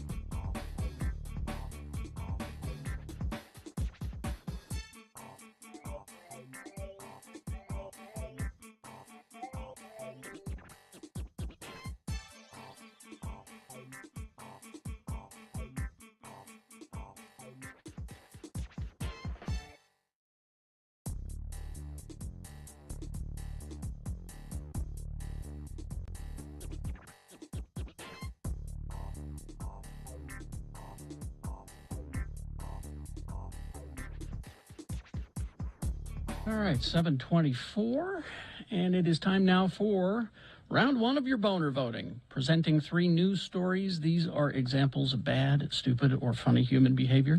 You will decide with your vote of these 3 candidates which one is the worst, which one deserves to go forward to boner fight, and possibly become boner of the day. Boner means mistake, of course.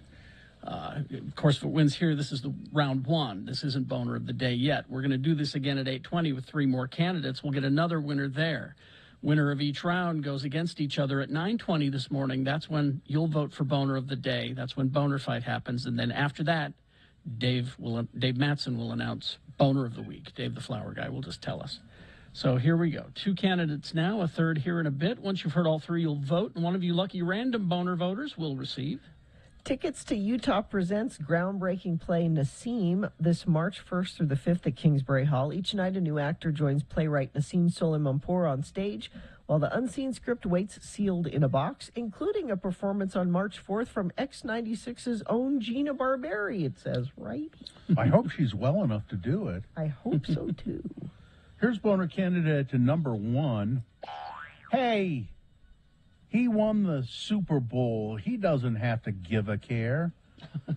An NFL photographer says she fractured her spine while attempting to take a photo at the Los Angeles Rams Super Bowl victory event.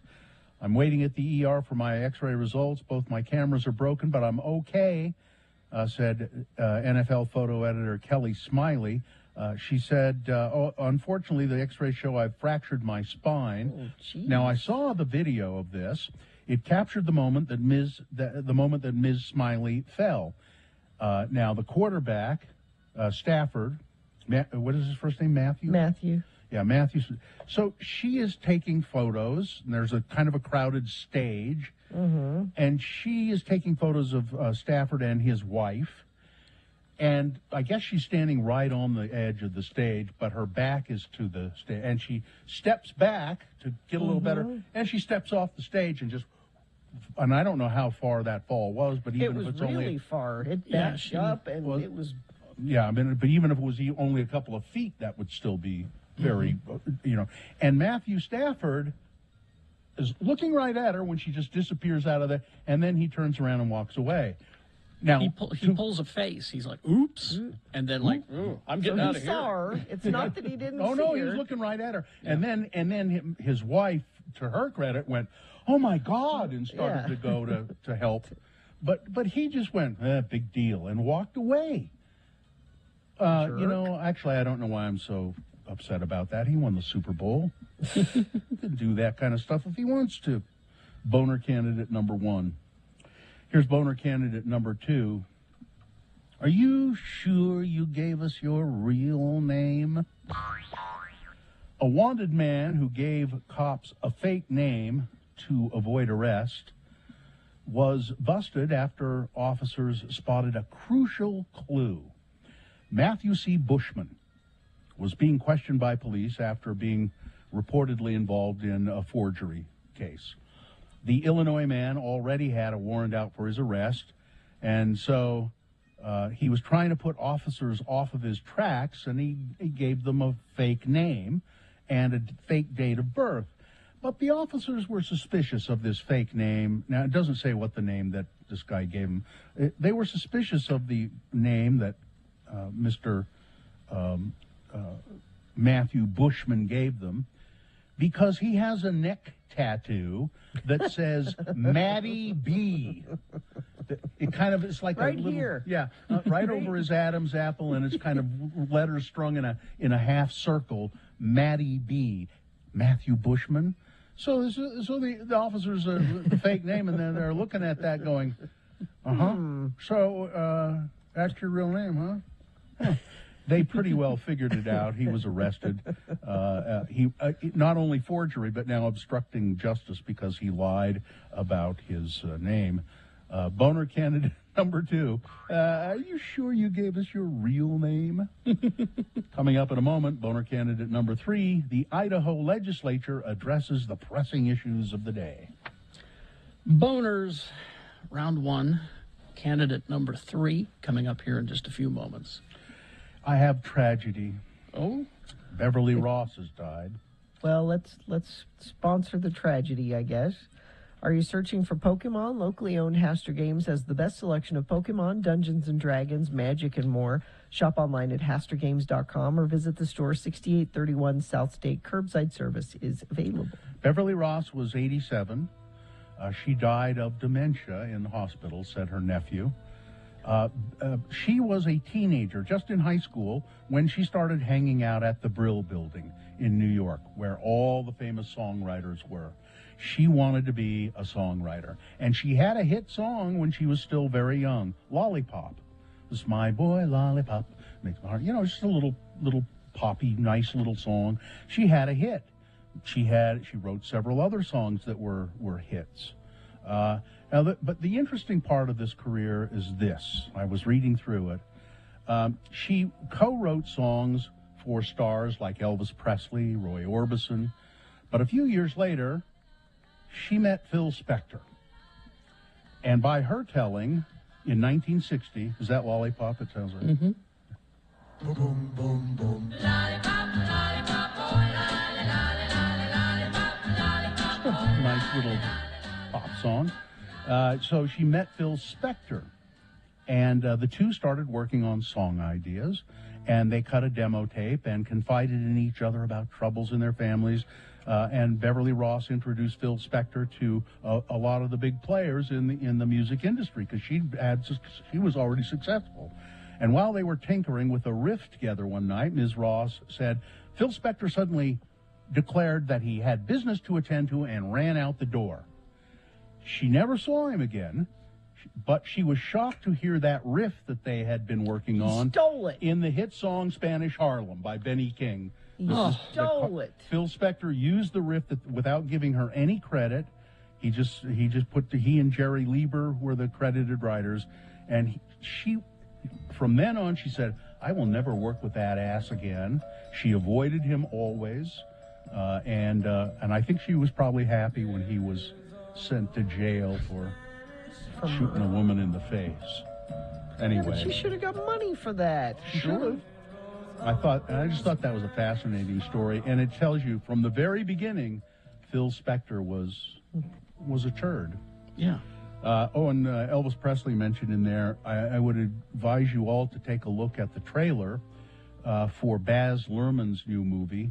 It's a biopic about Elvis Presley, and the guy who's playing Elvis Presley, his name is Austin Butler.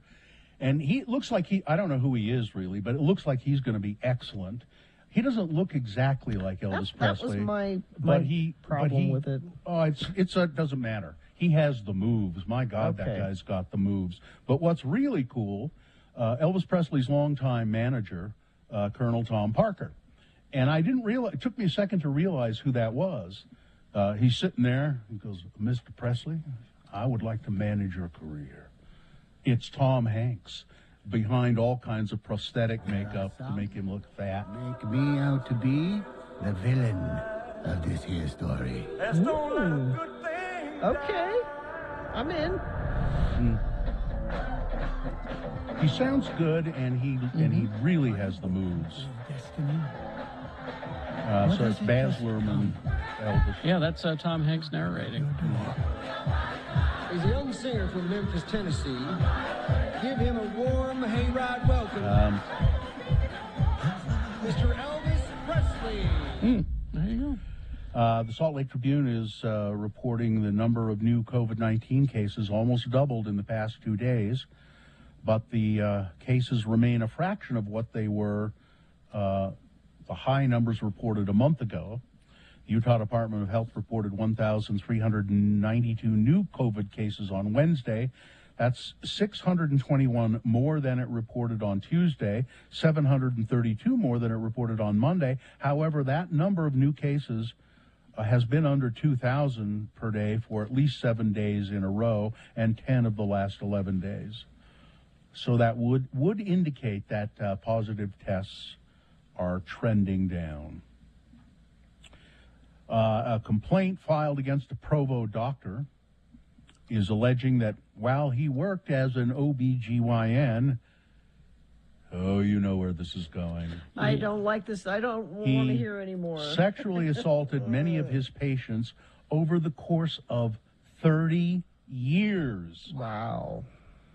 David H. Broadbent, Dr. David H. Broadbent, a Utah resident.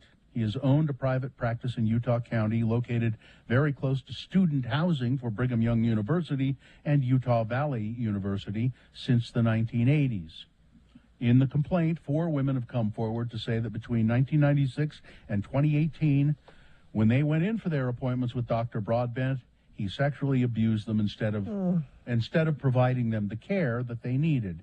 In each instance, plaintiffs said they felt horrible and violated, but Dr. Broadbent concealed his misconduct under the guise of medically necessary care and hid behind the protected position of authority and trust inherently given to physicians. That's according to documents filed in the court. 30 years. And my guess is that now that some young women were brave enough to come forward, a lot of others are going to start coming out. What city was he practicing in? Did you say? In Provo. Yeah. Carrie, there's a bill aimed at getting the drivers of electric cars to start paying their fair share. Of what? Well, state road maintenance. Because you don't pay gas tax. Your gas tax is where they get all the money to maintain the roads that you electric and hybrid car drivers drive on. Do you know how just getting a free ride? You know how I don't miss filling up my car? I don't miss that. And so my guess is you probably, if I had an electric car, I'd go, yeah, okay, I understand that. Yeah, I get it. Yeah, I'll pay some money. That's where that comes from. Yeah, that's what it is. But in exchange, would you let me drive by myself in the high occupancy lane? I think that's fair. Yeah. Isn't that a? You have to apply. You have to apply for a special permission, and apparently it's like really difficult to get. I haven't looked into it. Let's see. Winter storms, tornadoes, ice storms, snow. Not here. No, continuing moving toward the northeast. Heavy rain, dangerous winds, ice storms. More than 90, I said 18 million. It's 90 million people in the path of these storms. There are wind advisories stretching 1,000 miles from across Alabama to Maine. Winter conditions also threatening to affect more than 15 million people. Beachgoers in Sydney, Australia, witnessed a 15-foot shark tear a person apart. It was, and I mean, there were a lot of people there, and they saw it, and they say there were bits and pieces of a human being floating around in the water. This was not a boat accident. Like to prove that, wouldn't you? Get your face in the National Geographic. I know we got a break, but I want you all to know that Dairy Queen is coming back with the mint chip shake. Yay. And if you go to the Cold Stone Creamery, Lucky Charms ice cream returns for a limited time. Lucky Charms Make Your Milk Green cereal is in stores right now too, if you're interested. No, I don't know. It's just so okay. So it turns the milk green. It's just Lucky Charms. Yeah, It's just in time for St. Patrick's Day. Pucifer is coming live. The Existential Reckoning Tour, Thursday, July 7th at Eccles Theater downtown. Special guest Moody Black. Tickets on sale 10 a.m. today at live@theeccles.com. Prepare to be probed. The weather today is sunny and nice, 47 for a high. Warmer tomorrow, 53. Even warmer on Sunday, 54. And then when we're all driving back after the long President's Day weekend on Monday, we could see a 60% chance of snow likely. 37 for a high. Yeah, I'm going down to Vegas to shoot some crap. So. Are you? No. Traffic, we have a crash on 6 North affecting drivers exiting northbound I-15 trying to turn left. That's west on 6 North. Also, drivers exiting from southbound I-15 trying to turn east. There's only one lane open in that area, so that's causing some issues. And if you're seeing something, you can text us. That's the only thing UDOT's telling me about, but maybe you're seeing something else out there on the roads. 33986. Here's boner candidate number 3. The Idaho legislature addresses the pressing issues of the day. The Idaho state legislature, lawmakers there, have introduced a bill that would prevent animals, natural resources, and artificial intelligence from gaining personhood status in Idaho. The lawmakers have introduced this bill that seeks to prevent any future efforts to increase environmental protections for animals or inanimate objects by granting them some form of legal rights as a person would have. The sponsor of the bill, Representative Tammy Nichols, said that there has been a push nationwide for non-human entities to be granted personhood status in order to limit access to natural resources. There is a growing trend, she said, that's taking place across the United States as well as globally where we're seeing this occur. We don't want our children to be inferior to artificial intelligence. Children are not equal to bodies of water or trees, so their rights shouldn't be equal to those as well. What? Okay. That's crazy. Now she is saying it's spreading across the... There has been, in fact, some movements or suggestions, for instance, that gorillas and great apes should be granted protection of and be given some sort of personhood status. And there are people who have theorized that we could protect natural resources like rivers, things like that, if they were... But it's not happening. It's just an idea. Problem? It's not going to be kids feeling inferior because the river is a person. They should feel inferior because corporations are people. Well, there you go. Corporations were granted personhood status. If the Idaho legislature wanted to go after that, that'd be fine. That's boner candidate number 3. Let's review the first 2 and vote. Boner candidate number 1. Hey, he won the Super Bowl. He doesn't have to give a care. Matthew Stafford, Rams quarterback, under fire for just walking away as a NFL photographer falls off a stage and fractures her spine. Boner candidate number 2. Are you sure you gave us your real name? Because there's a name tattooed in a semicircle around your neck, and it's not. It doesn't correspond to the name you gave us. And boner candidate number 3, the Idaho legislature going after the pressing issues of the day. Indeed. All right, here we go. You've got to decide of these 3 candidates which one is the worst, which one should go forward to boner fight and get that chance to become boner of the day. 1, 2, or 3. Remember your candidate number, the one that you think should win. Put that single digit in the message of a text. Text that to 33986. Pretty easy to do, 33986.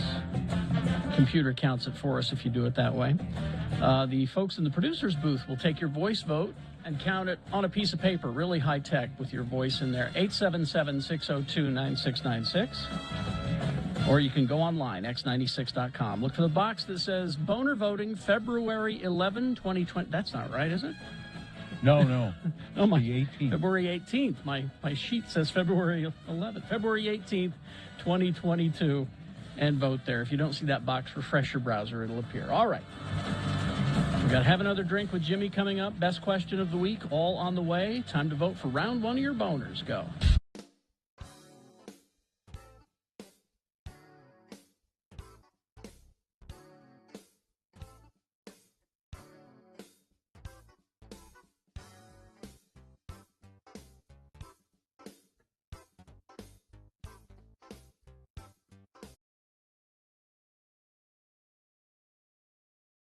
Thanks a lot for answering our ad.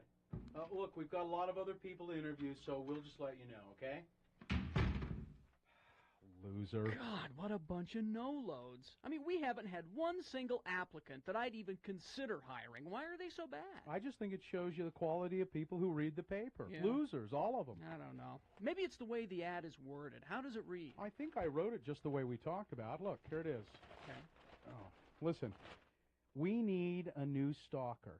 Do you think you have what it takes? If so, apply in person to Kerry and Bill, the Radio from Hell guys, at X96. Previous stalking experience is not required. We will train. X96 is an equal opportunity employer. That's pretty straightforward. Guess I'm just getting discouraged. I don't think we're ever going to find anybody to replace the old guy. Well, now, we both agreed that no matter how much we liked him, it would just be stupid of us to wait for him to get out. Oh, all right. We're just going to have to keep looking. Okay. Lori, send in the next applicant, please. Oh, hello, boys. Hello, Chunga. Send in the next applicant, will you? We're in a hurry. No, you don't understand. I am the next applicant. What? Oh, my God, you're serious. You want to stalk us? We. You're not impressing us by speaking French. No, I mean we want to stalk you. All 10 of my personalities, including Tina the lap dancer.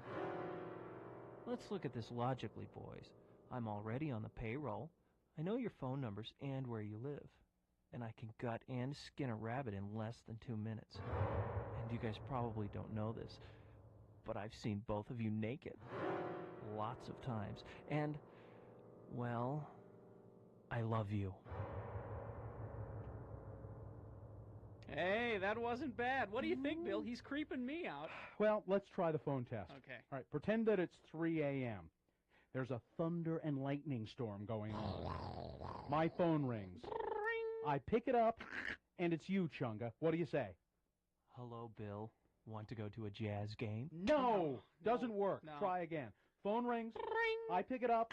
It's you. What do you say, Chunga? Bill, it's me, Chunga. Want to go over to Cummings and watch them hand-dip chocolates? Not even scary. Not scary at all. I'm sorry, Chunga. You just don't have what it takes. Look, send in the next one, would you? Oh, come on, you guys. I know you don't like all the other stalker candidates. They stink. Besides, there's only one guy left in the lobby, and it's Frank Layton wearing one of his wife's old moo-moos, and his face is smeared with red lipstick. Red lipstick, huh? Well, send him in. Mr. Layton, the boys will see you now. Hello, girls!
7:48. Let's award round one of your boners.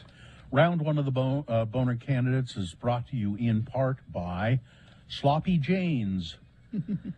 And Pucifer Live, the Existential Reckoning Tour, Thursday, July 7th at Eccles Theater, downtown. Special guest Moody Black. Tickets on sale 10 a.m. today at liveattheeccles.com. Prepare to be probed. We've got a member of the band coming up at 9 o'clock on the phone. Ah. Maybe. Okay. And when it comes to rock stars, I never promise. Yeah. And as a side note about the Sloppy Janes, how is it that any child cannot like Sloppy Joes or Sloppy Janes? How is it that they cannot like them? I just don't get it. So we had boner candidate number one. He won the Super Bowl. He doesn't have to give a care. My favorite candidate. Because he was just, you could see Matthew Stafford. He's just like, yeah, whatever. She fell off the stage, man. Boner candidate number two, are you sure you gave us your real name?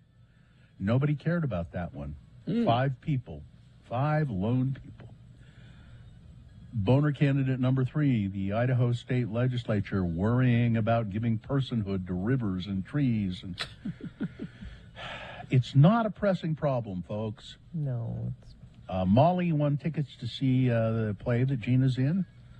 And Nassim. And the winner is number 3, the Idaho Legislature. There you go. That's your winner of round one. It now goes forward to Boner Fight. It might be Boner of the Day. We've got round 2 coming up at 8:20 with 3 more candidates. We'll get another winner there. Both winners go against each other at 9:20 this morning. That's when Boner Fight happens. All right. Best question of the week brought to you by Pucifer Live. The Existential Reckoning Tour, Thursday, July 7th at Eccles Theater, downtown. Special guest Moody Black. Tickets on sale 10 a.m. today at liveattheeccles.com. Prepare to be probed. It's the best question of the week. This is where you send us questions, and we answer them on Fridays.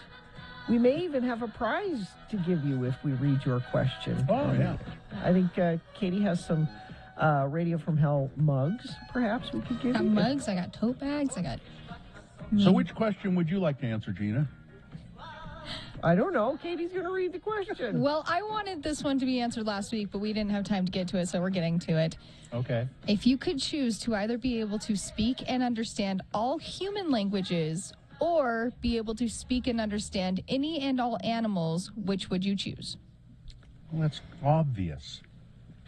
Why? I mean, okay, if you had to choose, I'd like to be able to talk to animals. That'd be great. But it's way more useful to be able to talk to other human beings. So well, there's useful, and then there's it would just be cool. yeah. But if I and what the question says is any language. You know, if you could understand any language, any and all. Human beings would be my answer. Well, I would just say this: we have Google Translate. So I can technically do that now, but I don't have it for animals. So I would have to say I want to speak to animals. And if I have to pick just one, I can't decide. I'd like to know what's going on with Ripley, my dog, because she loved her new food, and now she's not so crazy about it. So I'd like to just ask her, what's the deal? And then I'd also like to be able to ask her, why does she bark at nothing? I'd love to ask Lucy that. It's not nothing. There's something. It's never there. not nothing. Or I bet I can answer the food thing. But I might want to talk to apes. What? Yeah. Here's the food thing. So you ask her, and I think she'd say, I'm just stringing you along. Could be. At least I'd get an answer. But apes, maybe I'd want to talk to apes. So we could talk them out of the great ape uprising that is coming. Does this presuppose, though, the question presuppose that if you can talk to animals, then you can't talk to people? You have to choose. I didn't get that. That's what it That's what it says. Is that the wording, Katie? Yeah. No, it's just, you can still speak your English language. Read it again, Katie. Okay, so if you could, which part? Are you talking about the animals?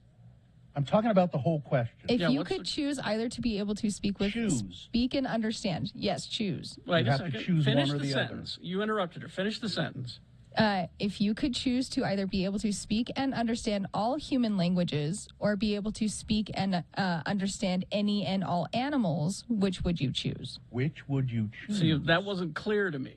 Yeah. And I don't know if that's what Librarian meant, but if that's the wording, then I have to go with humans. Of course. I think we're overthinking this. Well, I was going to say, with the wording like that, then there's only one answer. Yeah. You know, but the other thing that we were doing, there's more answers, and that's your question of the week formula. Is there another question, Katie? Sure. You didn't answer, Gina. I think we did that plenty. Hello, Lords. Yesterday I picked up my official radio from Hell Tote Bag, and to be honest, I thought you guys were exaggerating about how big it was. It's gigantic, and I almost got lost when I looked inside. So my questions are, what should be the first things I carry in the tote bag, and where should I put my Radio from Hell stickers? The first thing you should put in the tote bag is as much money as you can put into it. $100 denomination bills, as many as you can fit in there, and then I want you to bring them to my house. And then your stickers, I don't give a care what you do with them. Your car, they're for cars. Put it on your car. Nobody puts stickers on cars anymore. No, they don't. I never see radio station stickers on cars anymore. Nope. And I don't know why we keep making stickers. I'll be quite honest with you. I agree. We should do something else with that money rather than stickers, because people come and get them at our events, and then they go home and they get in a drawer or something like that. We should ask people instead of stickers, what should we do? We need enamel pins. That's what we need. Yeah. Okay. Well, then let's go to this. Well, you have an answer. You didn't answer you guys didn't answer the question. The bag? Use it at the grocery store, for God's sake. It's almost too big for that. Costco. I use it to put all the other bags in. It's the big bag to hold all the bags that I have. Okay. To organize the trunk? Yes. Yeah, okay. All right. Kirk from Orem wants to know, do you own anything that you should really throw out? Yes, God, we'd be here all day. Let's put it all in a Radio from Hell tote bag and then take it to the dump. I got all kinds of crap here. I've got a bunch of Festus's stuff from when he moved out, like old furniture and stuff that he didn't take with him. You gave me a bunch. You were going to throw out a bunch of his stuff like last year, and I said no, give it to me. Don't throw it out because I know you'll throw out stuff that's good. Yeah. So you did bring it to me, and you were right. It was all crap. Yeah, it was crap. And this happens to everybody. I think when you move out of your parents' house, you only take with you the things that you really care about, and you leave the junk. Correct. I can vouch for that. You shouldn't do. We've all done it, but you should really take all of your crap so your parents don't have to do it. Love you, Mom. Carrie took all of the crap. Yeah, he's got it. I got a bunch of it. Yeah, I envy that because I don't have any of it. Let me show you something. Yeah. Carrie's got everything. He's got everything from his childhood. Like when he was 5. This is a note from my mother for my teacher at school. It says, please excuse Carrie for leaving early. We had to go to Provo. Now, what she left out was that she was taking me to Provo to look for Star Wars action figures. Your mom loves you so much. All right. That's best question. See how easy that was? Yeah, that could be you. Easy Your for name you. here. Email us, radiofromhell@x96.com. Put best question in the subject line and ask us anything. All right, traffic. Things are moving well. I'm looking at UDOT right now, and it looks like it's green, which means it's a go. We're regular speeds all up and down the Wasatch Front. Nobody sent anything in via text recently either, so if you see something that doesn't look like it's moving well, you certainly can let us know about it. Text it to us, 33986, and we'll pass it along. All right. Pucifer Live, the Existential Reckoning Tour, Thursday, July 7th at the Eccles Theater downtown. Special guest Moody Black. Tickets on sale 10 a.m. today at liveattheeccles.com. Prepare to be probed. All right. We'll take a break. We will be back we have for you, have another drink with Jimmy the Wine Guy coming up after this. Stand by for all of that. BigOTires.com. Big O Tires, the team you trust. They have the lowest price on every tire every day. And they carry lots and lots of brands of tires, including Michelin. And they're having a sale on the Michelin tires right now, all February long. What's the deal on that, Gina?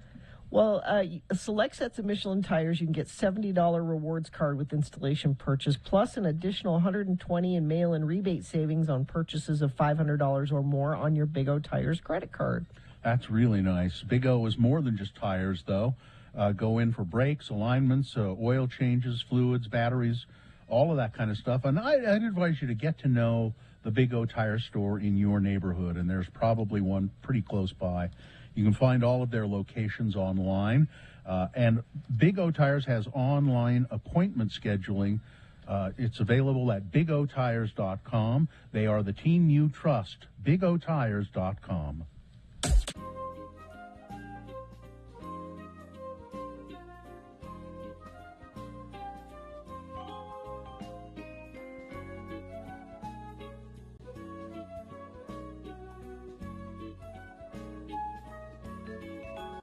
Radio from Hell with Carrie, Bill, and Gina. 96.3 FM, X96. I got caught in an embarrassing moment this morning. Oh, good. I can't wait to hear. Here at work. Already, I've been at work about an hour now, and already caught in an embarrassing moment. Are you saving it? No, I'll tell you right now. I came in the back door, as I always do. I kind of hope Chris is listening. I don't know Chris's last name. Mancow.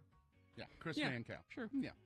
So Chris is a board operator here in the building, and he tends to another radio station. He's a very nice guy, very quiet guy, very shy, I believe. Mm-hmm. Probably if he's hearing this, is embarrassed to hell that I'm even mentioning him on the radio.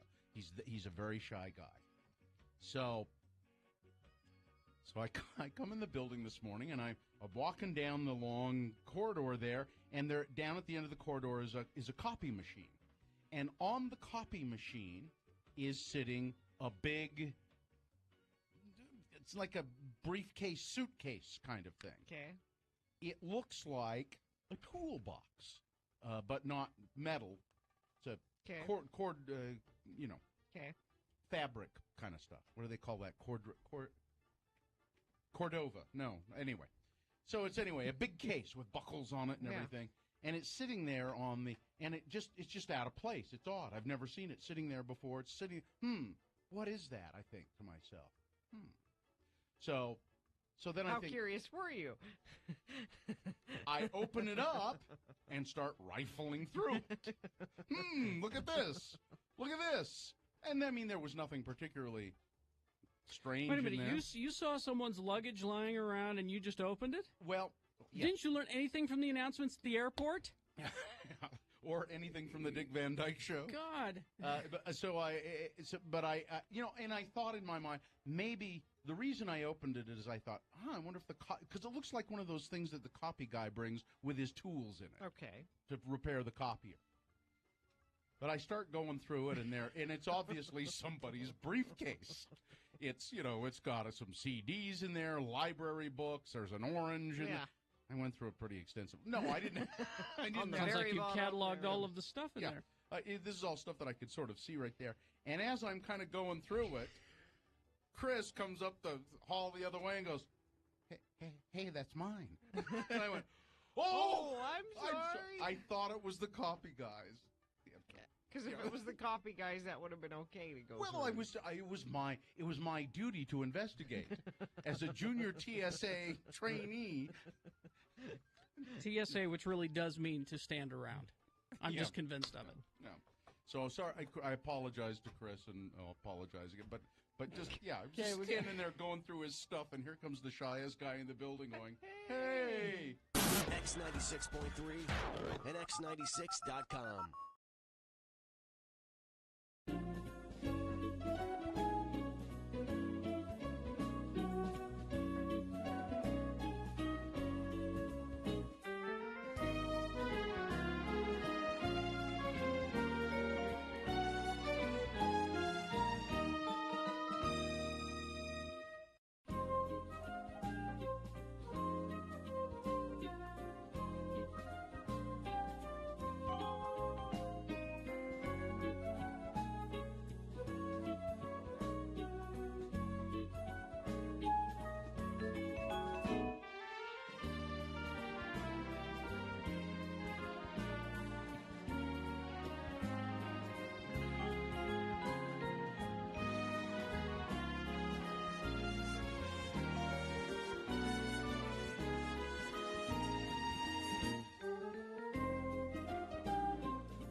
this sponsored? No, let's just dive right in. No, that's the wrong music. That's our best question music. We have. Have another drink, it'll make you feel better. Have another drink, and you feel alright. If you feel down and you're under the weather, have another drink, and you feel alright. Yes, have another drink with Jimmy the Wine Guy. Jimmy Santangelo is here. He's the proprietor, owner, and chief educator of the Wine Academy of Utah, wineacademyofutah.com. All kinds of classes about wine and spirits, and you can even train to be a sommelier with Jimmy's tutelage. That's right. Good morning, everybody. Bill, Hi, I like your background over there. You're in the mountains today, huh? Yeah, I was in outer space for a while, but I switched to the mountains. Well, a great feature today. We're celebrating the holiday President's Day weekend. So what better topic than wines of the White House? What? Really? Yeah, we have a beautiful history of wines in D.C., in the White House, and the politicalization of what wines to feature. You know, it all started with Washington, our first president, and he was the Madeira man, this beautiful fortified wine called Madeira. I don't know if you've had it before. It's sweet. Yeah, Sweet, they can come sweet. We have one in the wine stores here in Salt Lake, in Utah, called by Broadbent. It's a 10-year Malmsey Madeira. And Madeiras are beautiful wines. They're typically a white wine that has then been fortified either during or after fermentation. They've got added alcohol to it, and they're oxidized, so they come across with this beautiful nutty caramel, delicious, sometimes off dry, as you pointed out, but really a tasty dram. What does it mean that it's fortified wine? Fortified with alcohol. So it's bumped up. So it's made with a white wine. It's about 11, 12% alcohol. They bump it up to 20%, expose the wine to the air. So the added alcohol, the fortification, prevents it from the harmful effects of oxidation, but benefit from the browning and the nuttiness effects of oxidation. Okay. Is there someone at the White House, Jimmy, that's their sole job is to stock the wine cellar of the Yes, White House? probably. What a cool job that would be, right? And it enhanced in the next president I'd like to feature is Franklin D. Roosevelt, because he's the one that promoted the Volstead Act after Prohibition to repeal Prohibition. And Roosevelt was the first president that really wanted to focus on wines from America. And they wanted to serve wines at the White House just from here in the U.S. And that was in the 1930s throughout the 40s. Wasn't Thomas Jefferson, didn't he brew his own beer, I think? That and had vineyards. He made mead. But the vineyards in and around Virginia were quite popular. And he really got the wine bug when he was the ambassador to France. And then Benjamin Franklin took his place after that. And they just loved, they would stock their cellars with this beautiful French wines, and particularly they love champagne or sparkling wine. Yeah, and by the way, the repeal of Prohibition was December 5th, and the final state to vote to repeal it was the state of Utah. That's right. Yeah. That's right. The next day, the paper's read. Even the Mormons want us to drink in the United States. So where we go next, Jimmy? Reagan in the 80s, really awesome time for wine. And in the White House, California wine was the focus, being from his home state. Yeah. And in that 1980s, two things were really happening. In 1976, it was the year that California wine was really recognized internationally at the Paris tasting. Stephen Spurrier, an Englishman who owned a wine shop in the heart of Paris, conducted this tasting, and American wines came out on top to the surprise of everyone. Do you recall which one it was that... Chateau Montelena was the Chard, and Stag's Leap was the Cab Sauv. Stag's Leap, it must have been the Cabernet. Okay. And that's the thing. These days, we just take it for granted that California wine is some of the best wine on the planet. But before this, like you said, before the 70s, it was not considered that. That's right. But we had Matus Rosé. And Reagan had this opportunity not only to feature California wines, but as a politician, when he had who was it? Jacques Chirac come in from France, the French president. You know, what wines do you serve? Because they're such a wine country. Yeah. Do you serve French wines the best there, which he's had a million times, or do you serve your wines? Like, how do you do that? So he bridged that through a handshake of a collaboration from Chateau Mouton Rothschild, a French Bordeaux producer, collaborated with Robert Mondavi, a California producer, and that was the first year they did Opus One. This beautiful wine collaboration. So Reagan figured if winemakers can collaborate, so can we. Oh, well. And it was Mondavi who was really the guy who made California wines what they are today. I mean, he was the one who was able to see that. Yeah, absolutely. He was one of the leaders. Him, Behringer, Tolstchev was the father of California wine, who was planting vineyards. He was often invited to the White House, as were many winemakers during that Reagan era. And even beyond, Obama brewed beer in the White House. You had a lot of fun activities of wine impacting, and even till this day, we really feature American wines in the White House at dignitary and dinner events. It's just brilliant. I can just hear Obama say, "Yeah, excuse me, Michelle, I have to go down and check the kegs down in the cellar." He was a beer man. Michelle would host periodically wine tastings for her and her friends. As the years after that, a lot of presidents, not all presidents consume alcohol, but yet we still had these beautiful wines being featured throughout the years. What did President Trump pair? What wine pairing did he have with the McDonald's dinner that he served to the football players? He didn't drink, but he did certainly have Oregon wines and California wines. The wines that were selected in the Trump era were really a broad range of the best wines, featuring from the Northwest, a lot of New York wines, wines from California. The wine lists and the menus that I've collected and researched are pretty darn good. I would love to be a sommelier in the White House with all that awesome food and a cellar beyond means. Yeah, you'd kill it. It'd be so much fun. Carrie and I went. I was going to say, Carrie and I went with our spouses, went into a wine cellar at Charlie Trotter's restaurant in Chicago, and they had they had a couple of bottles of wine in there that were worth, tens of thousands of dollars just for one bottle. And I asked the guy, why does anybody ever buy this? He said, it's kind of prestige. We have it for prestige, and a lot of times we'll trade things. And then all of a sudden we heard a little clinking of glass. Bottles, and it was Carrie's wife who turned a bottle a little bit so she could read the label, I think, and we heard the clinking, and that guy, the wine cellar guy, went, "Don't you touch anything, do not." He just panicked, don't touch the bottles, right? No, it's not an excuse. We had an awful lot of wine before we went down to the wine cellar. Well, I had an opportunity to have on a wine list at the Borgata Hotel, Casino, and Spa over in Atlantic City when I was a sommelier over there. We had access to sell a $40,000 bottle of wine.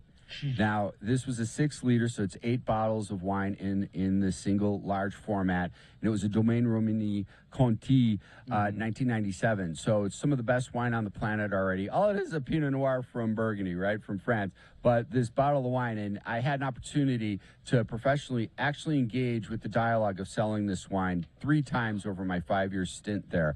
Wow. And my line was, are you willing, there's 8 bottles of wine, 5 glasses in each bottle, 40 wines in this. Are you willing to spend $1,000 per glass for you and your guests? And I usually would get the international signal of the hand going up, telling me to get out of here.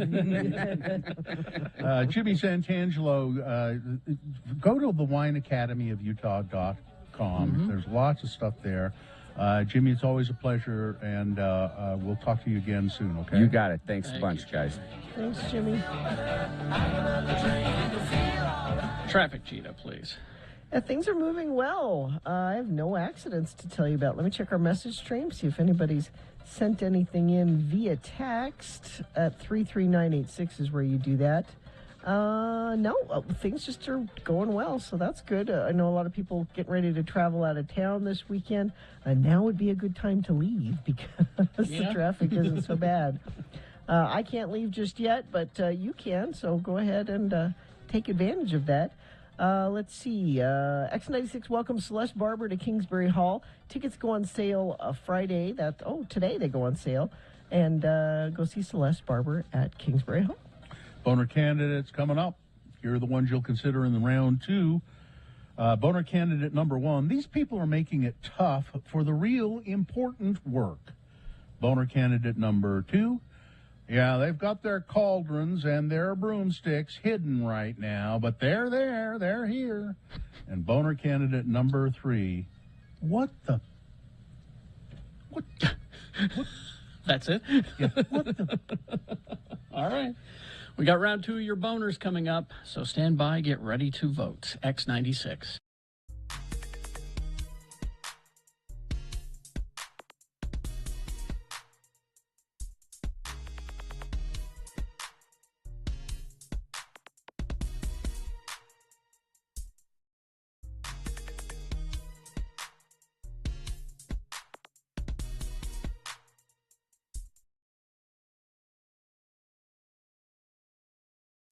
Spine. Spell it with me now. S-P-I-N-E. Spine.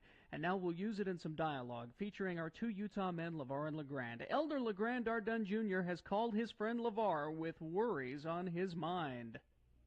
Never fails. It's always during my favorite show. Yellow. LeVar?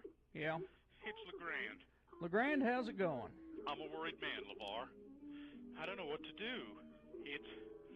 It's about Midge. Well, how is the lovely Mrs. Dunn LeGrand? Well, LeVar, she ain't herself these days. What do you mean she ain't herself? Well, who is she then? Well, she's Midge, but she's not Midge. Huh? Well, first off, she's been losing weight, LeVar. She may have knocked off close to 100 pounds. She had to go out and buy a whole new set of moo-moos. And they're designer moo-moos, too. The Don Ho collection. Well, that is odd, LeGrand. And she started to wear makeup again. Huh? She hasn't worn makeup since we got married, LeVar. A woman with 16 kids doesn't have any place wearing makeup, LeVar. That is strange. And it's not even New Skin or Mary Kay, LeVar. It's that kind of makeup that Claudia Schifter wears. Anything else? Well, she covered up the I Heart Family Home Evening bumper sticker on the back of the Suburban with one that says, "Mean people suck." Something is definitely up, LeGrand. I know. So, I've been kind of trying to track down her whereabouts to see what's up. You mean you've been spying on Midge? Well, I wouldn't call it spying exactly. Just keeping tabs, you know, like waiting down the street from the house and then following her car. Spying. That's what that is, LeGrand. Spying. Well, did you find out anything? Well, when she said she was going to Relief Society, I followed her, and she ended up at the Deseret Gym.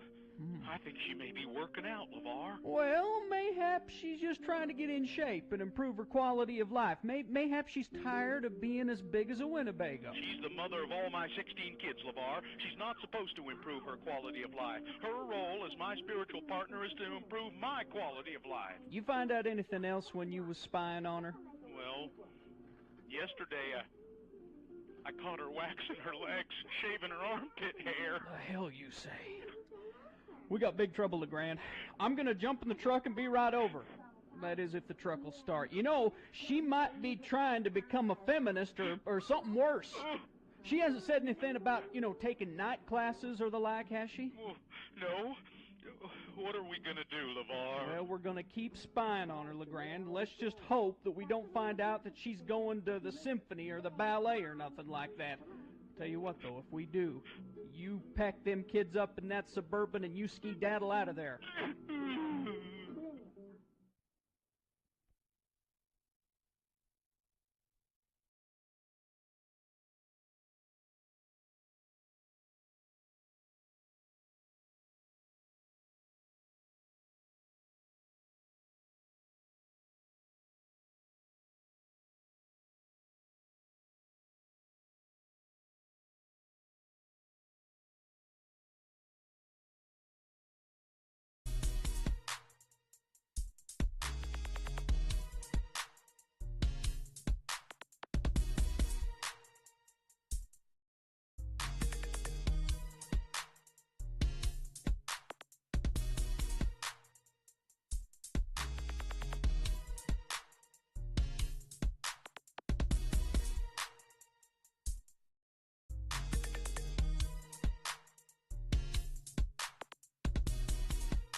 right. Let's see. It's 8:20 right now. Everyone okay? Yeah. Holding on? I should have gone to the bathroom that break, and I didn't. Now you're stuck. Now my teeth are floating. Don't you have a Mountain Dew can on the floor? I got to pee like a Russian racehorse. I never understood what that meant. Did you ever hear anybody say that? I did hear it. Yeah. I don't know what it means. I don't either. I have to pee like a why Russian is it a Russian racehorse needs to pee more than other racehorses? I don't know. I kind of, but I got to pee so bad my teeth are floating. I kind of get that. Yeah. But, yeah. All right. Talking about it isn't going to make you feel any better. We should. No, it's making me feel worse. Here, let me see here. Ooh, man, it's just so. Oh, thanks a lot, Carrie. There we go. All right. Okay. Time for round 2 of your boners. 3 news stories. These are examples of bad, stupid, or funny human behavior, and you will decide with your vote of these 3 candidates which one is the worst, which one deserves to go forward to boner fight and possibly become boner of the day. Winning here makes it the winner of round 2. It's not boner of the day yet. Once it survives here, it'll have to defeat the winner of round 1's voting, which we've already done. We'll take both winners, put them against each other. You'll decide with your vote who is boner of the day at 9:20 this morning. That's when boner fight happens. And then after that, your vote is just taken away, like you lived in Georgia. And Dave, the flower guy, will come in here and just tell us who boner of the week is. And don't forget, we also have boner of the month on the way as well. That's probably next week. Yeah. Probably next week. All right. Okay, here we go. Number 1. What? Never mind. I didn't read number 1. I didn't read what you could win if you vote. Oh yeah, if you random boner voter. Okay. Yeah, we didn't do that. Okay, yeah, sorry, that was my fault. What could you win? You could win tickets to see Celeste Barber at Kingsbury Hall August 8th, 2022. Tickets go on sale today, but we could give you some tickets for a random boner voter. That cover it? Yes. Okay. Here's boner candidate number 1. These people are making it tough for the real important work. A Utah woman, an advocate for human rights and fighting human trafficking, has been arrested and been accused of faking a cancer diagnosis and been accused of collecting thousands of dollars for medical expenses. Coco Berthman, 28 years old, booked into the Salt Lake County Jail on Wednesday for investigation of communications fraud. No formal charges have been filed against her yet, but they will be. Berthman claims that her family trafficked her for the first 15 years of her life until she ran away from home, and she has shared her story in multiple public settings. Police began investigating Ms. Berthman at the beginning of February after receiving a tip that she was, quote, falsely stating that she had stage 3 mantle cell lymphoma cancer in order to get funds for treatment. According to a police booking affidavit, the complaint has stated Coco has been a habitual liar throughout those years, claiming Coco's mother was sending people to the United States to kill her. She had a stage 4 cancer, which was miraculously cured, and she had been raped on many occasions. Police learned of a GoFundMe account that had raised more than $10,000 as of Thursday. The fundraising effort, started by one of Coco Berthman's friends, with the title Help Coco Fight Cancer, states she has an aggressive cancer and her prognosis is unknown. Well, detectives questioned the friend who started the fundraiser, and they were told that Berthman had approached her and showed her some medical records indicating that, she'd been diagnosed with cancer. But Berthman did not ask her friend to start the GoFundMe campaign, but expressed financial concerns. And so that. But there is no. They went. She said, "I was at the Huntsman Cancer Institute." Huntsman Cancer Institute has never. Oh, and then she said, "Oh no, wait! It was at IHC." Oh no, wait! And apparently they started looking into some of her claims of being trafficked and all. Apparently she's made the whole thing up. For a long time, she's been doing this too. She's a grifter, and it makes it difficult for people who are really in trouble, right? And people who are that's.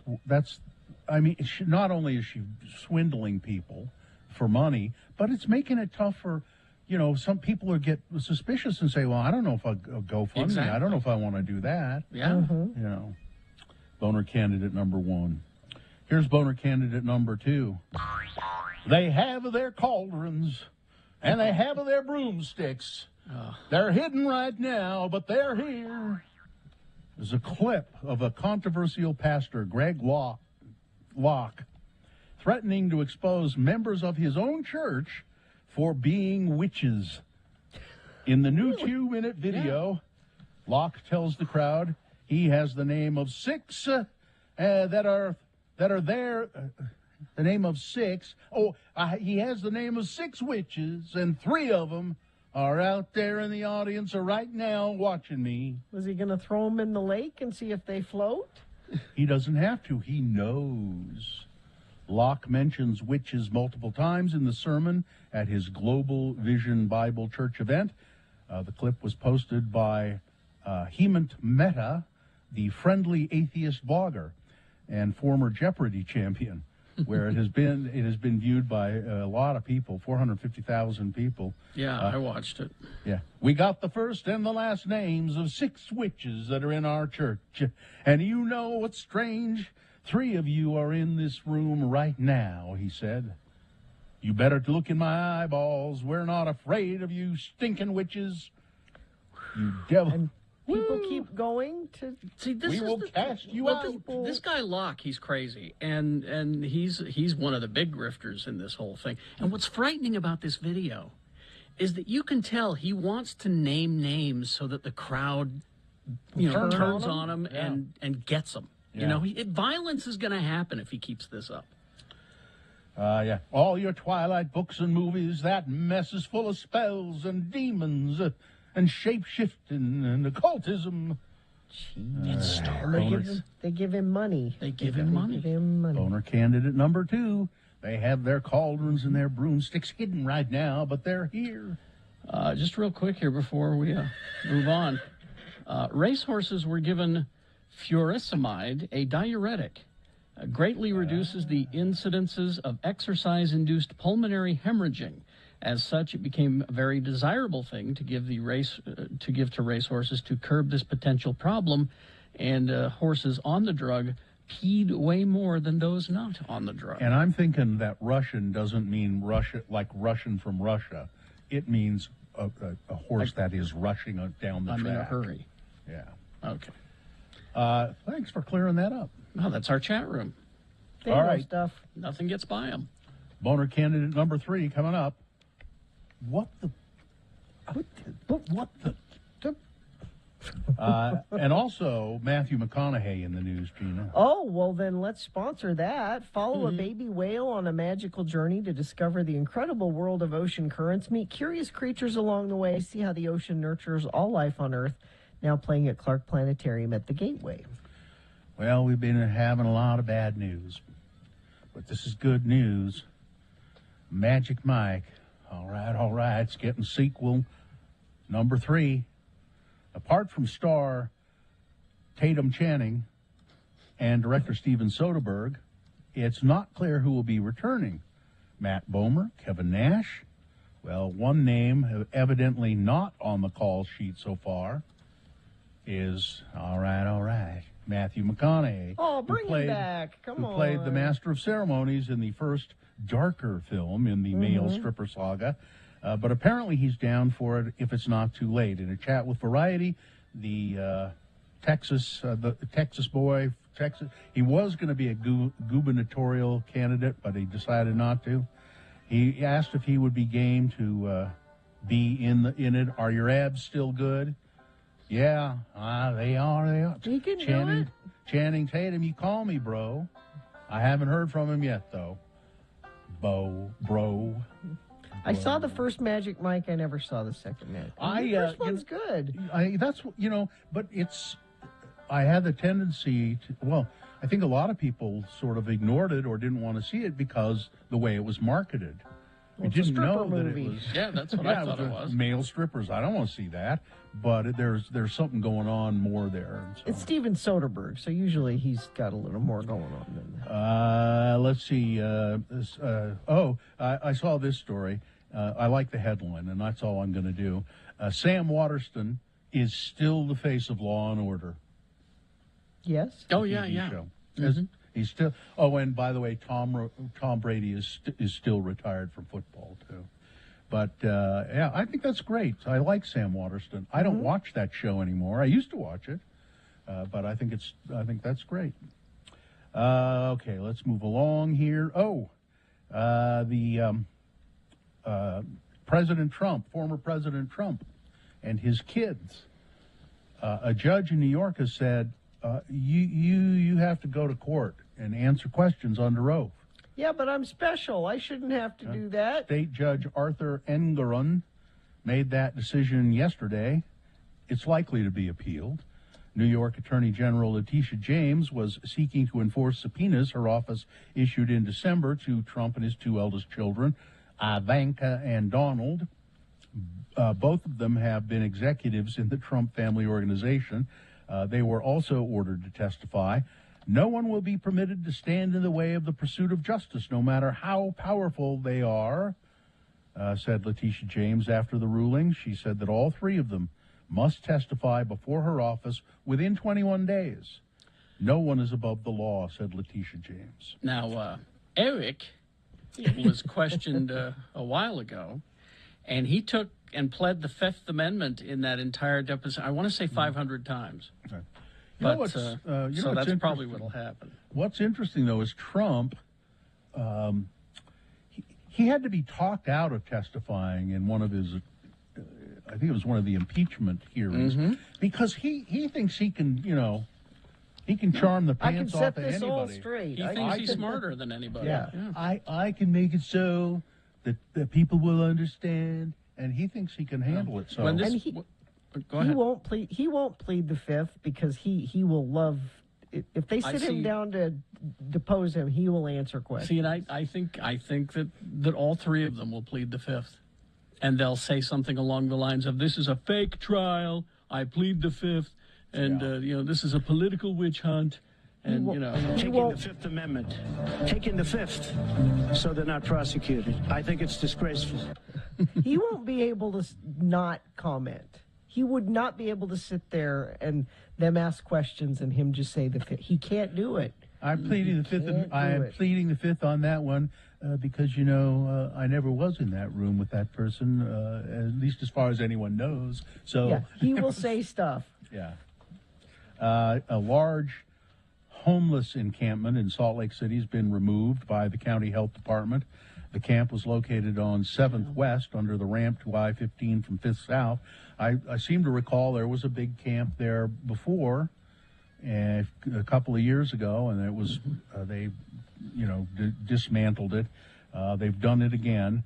According to health officials, around 100 tons of trash, debris, and possessions were taken by truck from the site.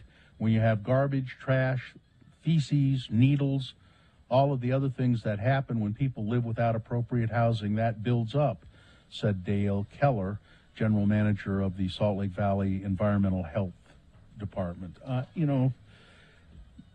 So the people that are there, sure, okay, there's trash and all that kind of stuff, but they also take the few meager possessions a lot of them have, and they don't just show up in the dark of night, though. They post, "We're coming on this day. The cleanup is happening this day. Make sure you take all of your belongings." And it's not a surprise that they're coming. They try to give them notice. Okay. Well, I'm just saying it's a rock and a hard place kind of thing. Terrible. They have to clean it up. It's terrible that they take people's stuff because they don't have anything. That's terrible. You can't tell me that's not horrible. No, that is. But okay.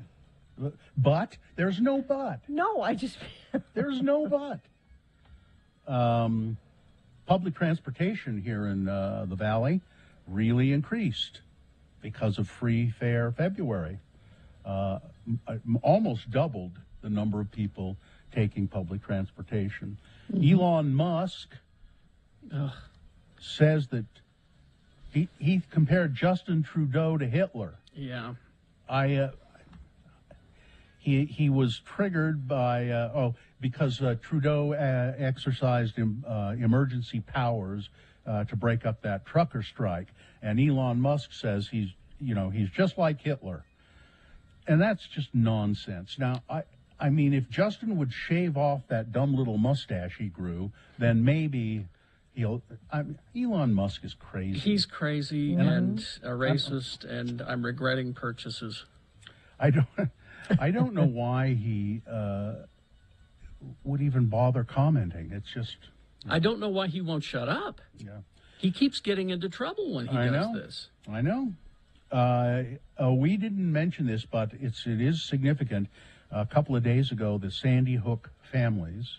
Yes. Of all those kids and those teachers who were gunned down in cold blood, they reached a settlement with Remington Arms, a $73 million settlement with Remington Arms, the gun manufacturer. I don't know where that money's going to come from, because Remington declared bankruptcy a long time ago. But it is significant. It's the first time that a gun manufacturer has been held accountable for a massacre. They went after them because of their advertising. Yeah. Which was a pretty fascinating thing to see, the way that the way that they marketed their weapons all this time. Maybe we'll have a chance to get to these two stories, a giant strawberry and a story for Gina, how 20 minutes of daily exercise can help you reach age 80. So. Every day?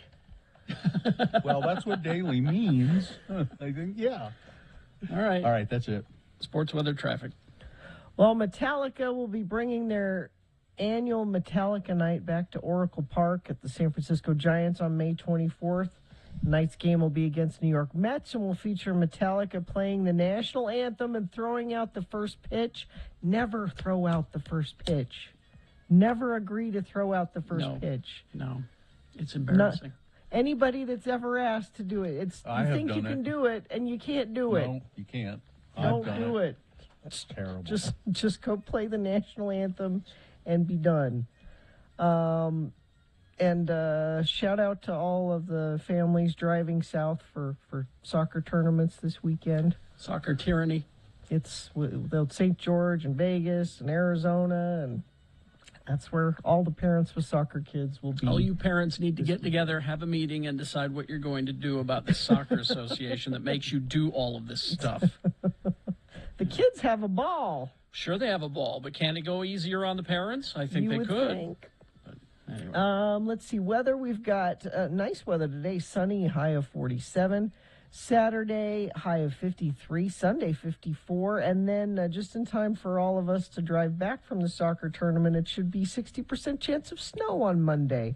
So that will be super good fun. Traffic has been really good this morning. We've had barely any incidents to tell you about. Let me refresh this quickly and see if there's anything new coming through. Nope, it looks good. So if you are heading out of town, now would be the time to get, because things are moving well. I suspect a little bit later in the day that will not be the case. Pucifer Live, the Existential Reckoning Tour, Thursday, July 7th at Eccles Theater. Downtown special guest, Moody Black. Tickets on sale 10 a.m. today, live at theeccles.com. Prepare to be probed. Boner candidate number 3. What? I mean, federal land managers, this story is datelined Moab. Federal land managers say that they're investigating a case, and it says here a puzzling case, of who put mechanical grease over parts of boulders in a popular climbing area in southeast Utah. The Bureau of Land Management said Thursday it's investigating the discovery of greased handholds found on boulders in the Big Bend bouldering area. The area is located just east of Arches National Park. The discovery first reported on Moab Climbing Facebook page on February 11th. was reported to the BLM. That news of that incident quickly spread throughout the rock climbing community. The Bureau didn't release many details about the incident. However, the climbing group, Friends of Indian Creek, posted on Sunday that parts of Black Box, Chaos, and Punisher boulders in the area were impacted by the vandalism. They advised all climbers, people who like to go bouldering, to avoid that until it can be cleaned up. We don't know the long-term effects of mechanical grease on the Pura sandstone. What, if any, additional steps need to be taken to remove it? Further cleaning efforts involve copious amounts of water and temporarily affect the integrity of the sandstone holds. Somebody greasing up what the... Yeah. Really? All right. Let's review the first two and vote. It's like rolling coal, It's like, what the hell? Boner candidate number one, if you want to vote for that one, remember, it's these people are making it tough for the real important work and people who really need a GoFundMe and that sort of thing. Human rights advocate arrested and accused of faking her cancer diagnosis along with a lot of other stuff. Boner candidate number two, they have their cauldrons and their broomsticks hidden right now, but three of them are in the... It's this pastor, Greg Locke, who said that there are 6 witches in his church, and 3 of them are in the audience right now. And then boner candidate number 3, greasing up the boulders. Really? What? All right. You've got to decide of these 3 candidates, which one is the worst. Which one deserves to go forward to Boner Fight and get that chance to become Boner of the Day? Winning here secures a spot in Boner Dome and ensures it will go up against the winner of Round 1's voting, which we have already done. Boner Fight will happen between the 2 champions at 9:20 this morning. That's when you'll vote for Boner of the Day. Right now, we got to send one of these 3 forward from this Round 2. 1, 2, or 3. Remember your candidate number, the one that you think should win. Put that single digit in the message of a text. Text it to 33986. The computer counts the single digit, so if you have anything else in there, it'll just confuse it, so don't. You can call, that's not confusing, 877-602-9696. Use your voice. Or go online, x96.com. Look for the box. It says Boner Voting, February 18, 2021, and vote there. You have until the end of these messages. Let's go. It's Round 2.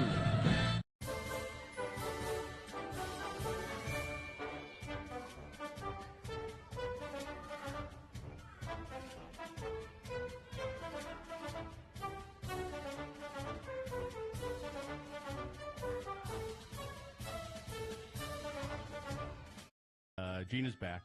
So anyway, so anyway, Kerry walked in and he said, "You're walking like some of your."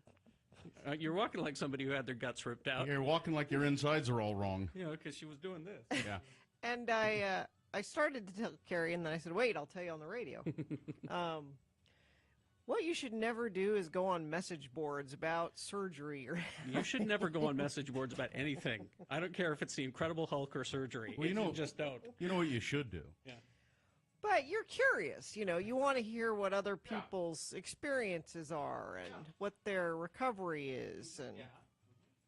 And what happened? And, well, before the surgery, I went on a message board and somebody was asking the question, well, what fills in the hole where they take out what they take out? And there's a hole there. Well, the response was. Well, now the response was the uterus is what we're talking about. Yes. And Gina's uterus weighed 43 pounds, which is amazing. It was the size of a medicine ball. It was prize winning. I'm a size 2 now because but they remove it, and the way the person in the message board explained it is, well, it's picture just having a big bowl of spaghetti and just taking a big scoop out of the bowl of spaghetti. It just kind of fills in where the hole is. But that just takes a second. Like spaghetti. Kind of goopy. You just watch the spaghetti fill in. It just takes a second. Like the spaghetti.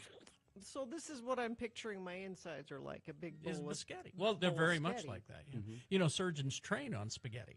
Yeah, you didn't know that? They do meatball. They do. Delicious marinara sauce. They do. That's why there's so many And fat then- doctors. and then they all have lunch. Now we've trained on the spaghetti. Let's eat it. Yeah. This is what I'm picturing when they're wheeling me into And surgery. and you know what they did with your uterus? Lunch. Yeah. Spaghetti. There's lunch. Who brought the marinara? And so also on the message board you look at, what's recovery like for this? Well, I'm sure it's different for everyone. Exactly. And Oh, no. I'm sure it's speedy and efficient. It's different for everyone, but the worst one will be on the message what board. Gina has. Well, I mean, it can't be the worst because I'm back to work now. There will be people. There have to be people on the message boards who say, "Oh, I was cleaning my house 3 The days next later. day, yeah, there's that. Why I ran a marathon. Right.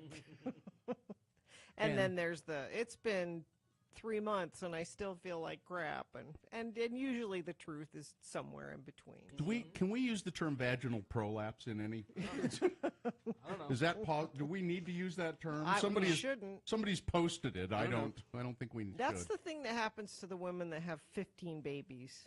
Oh. And the Ooh. That the doesn't uterus climbs out on its own. That ain't no damn good. That's what that is. That's So- where that needs to be fixed. But it's nice to be back. I missed you guys.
Let's award round 2 of your boners. And round 2 of the boner voting is brought to you in part by Slaw.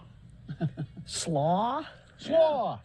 And don't miss Gracie's annual St. Patrick's Day tent party Saturday, March 12th. Celebrate all things Irish: Guinness, green beer, corned beef and cabbage, prize giveaways, live music, all of that and more. Must be 21 and older. Follow Gracie's on Facebook for updates.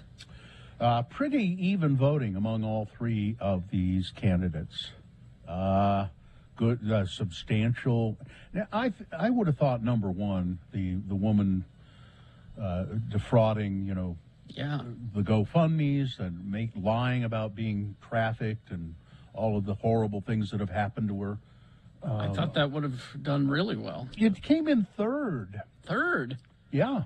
Still got a fair amount of votes, but the witches beat it.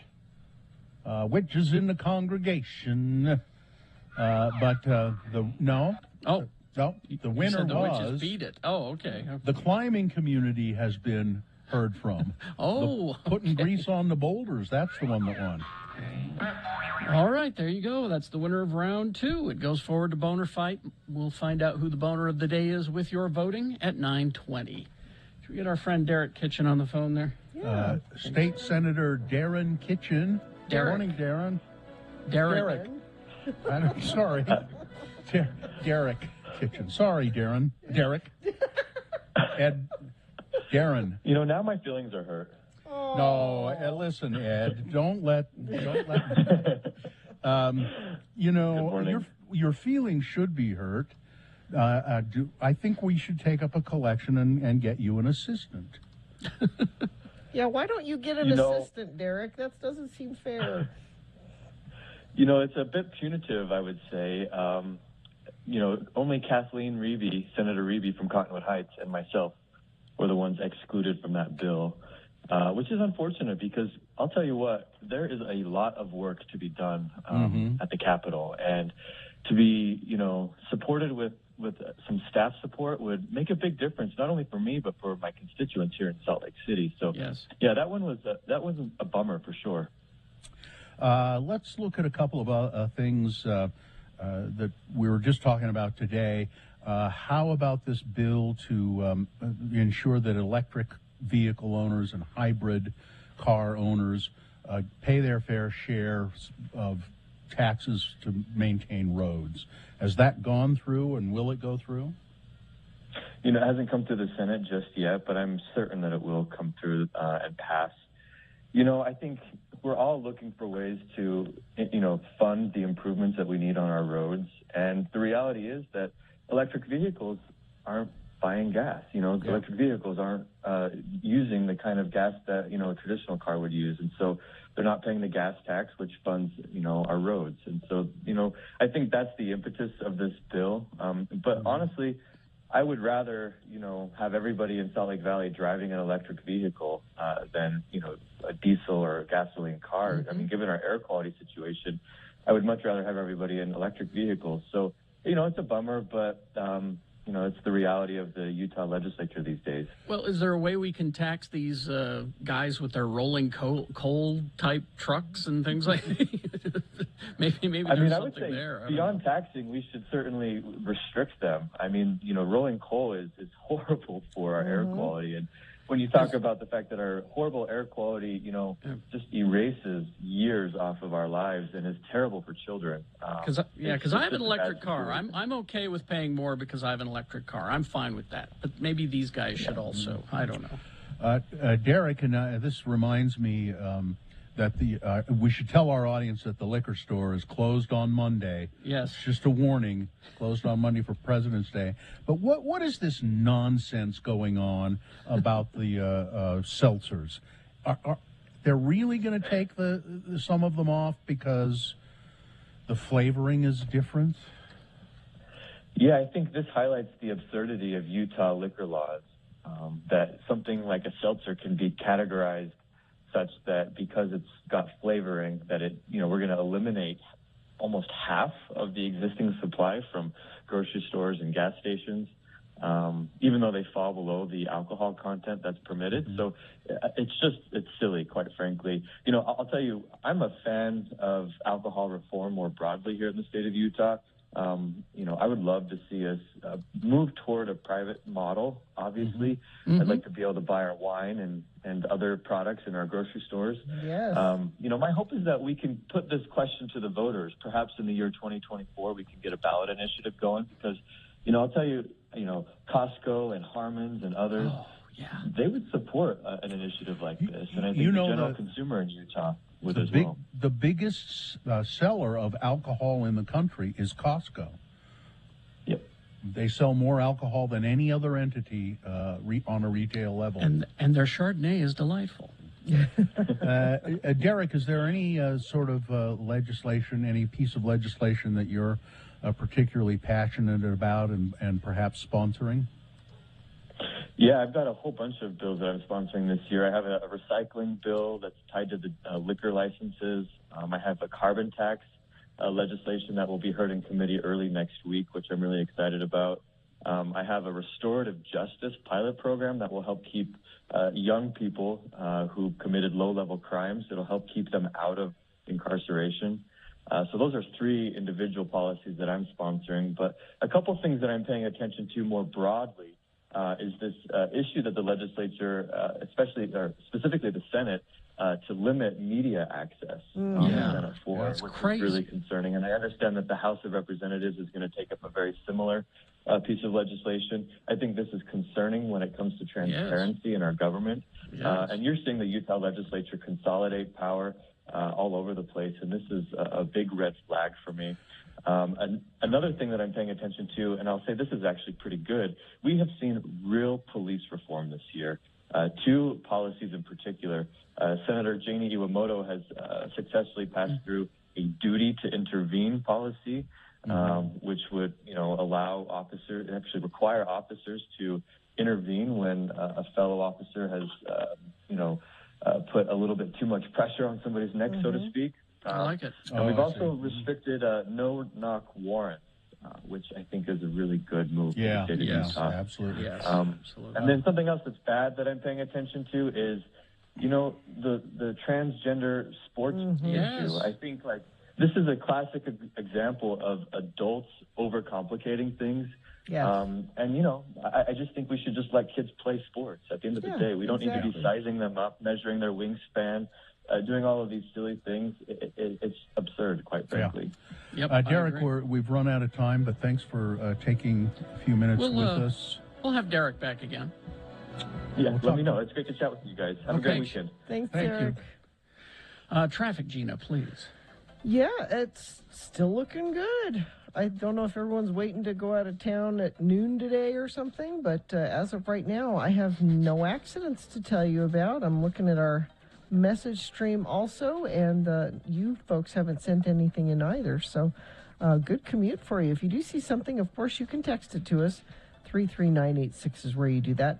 Pucifer Live, the Existential Reckoning Tour, Thursday, July 7th at Eccles Theater downtown. Special guest, Moody Black. Tickets on sale 10 a.m. today, live at theeccles.com. Prepare to be probed.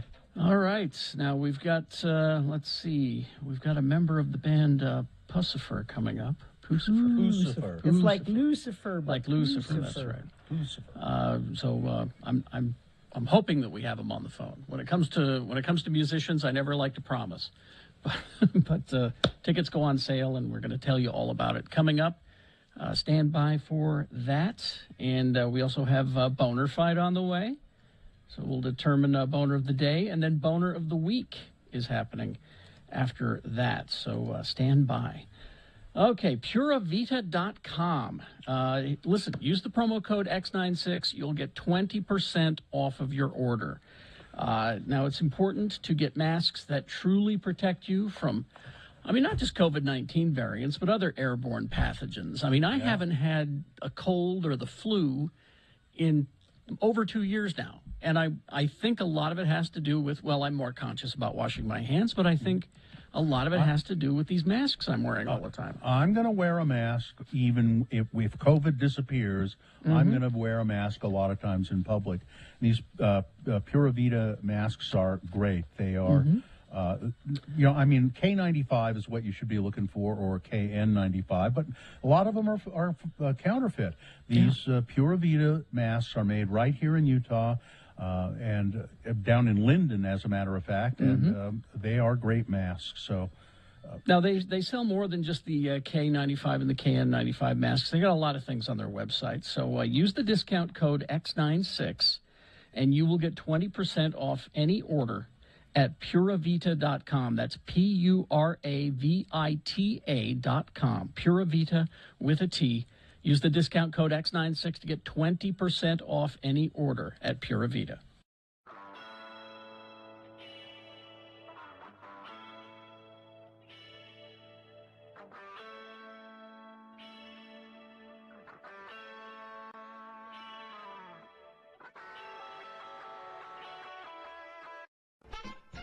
And now, it's time to play the game that super freaks everywhere want to play. It's Beat Gina. You try to match wits with a very kinky girl, the kind you don't take home to mother. Yes, she waits in room 714 with incense, wine, and candles. It's such a freaky scene. And now, here's your Beat Gina host. He's the kind of guy you do take home to meet your mother. He's all right. He's all right. He'll never let your spirits down. No. Carrie Jack Jackson. Oh, thank you, Johnny. Thank you so much. Oh, you're welcome. Thank you. 877-602-9696 is the number to call to play Beat Gina. And today, it's easy trivia. Come on. I mean, really. I haven't ever seen Pineapple Express. You've not seen the movie Pineapple Express. Your chances of winning are very good. I haven't seen it either. I don't even. It's about people delivering pineapples? No.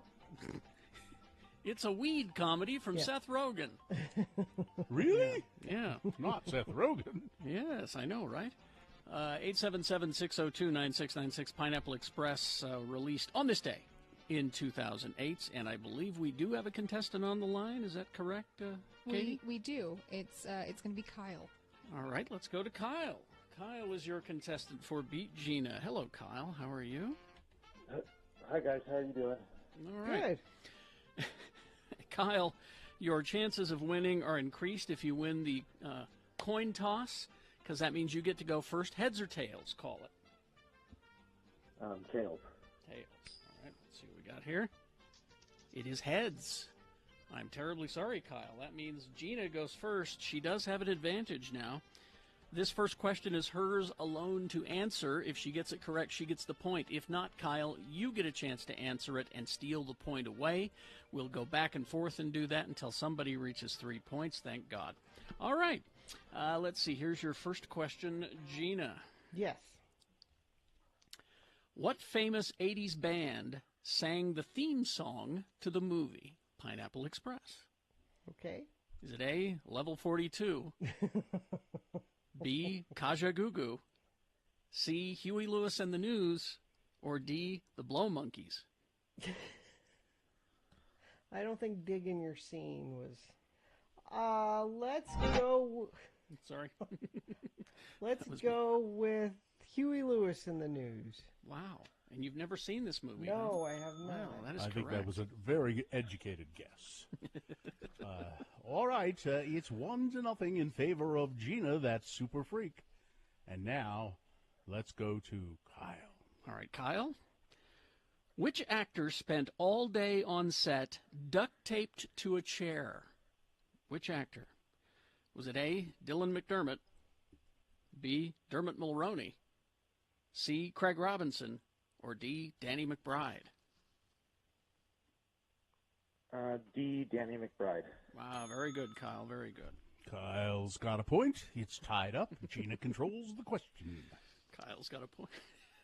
Kyle, you have a point. All right. He has a point. Gina, what does Saul wear on his head for most of the movie?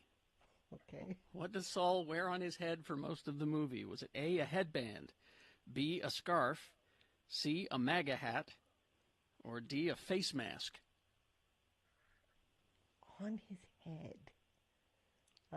Headband. Headband is correct. Really? Okay. Yeah. I told you it's easy trivia. Come on. It's 2-0. Gina leads, but now Kyle has a chance to tie the game. All right, Kyle. Let's see here. Let's find a good, easy story. Okay. What kind of car does Red drive? What kind of car?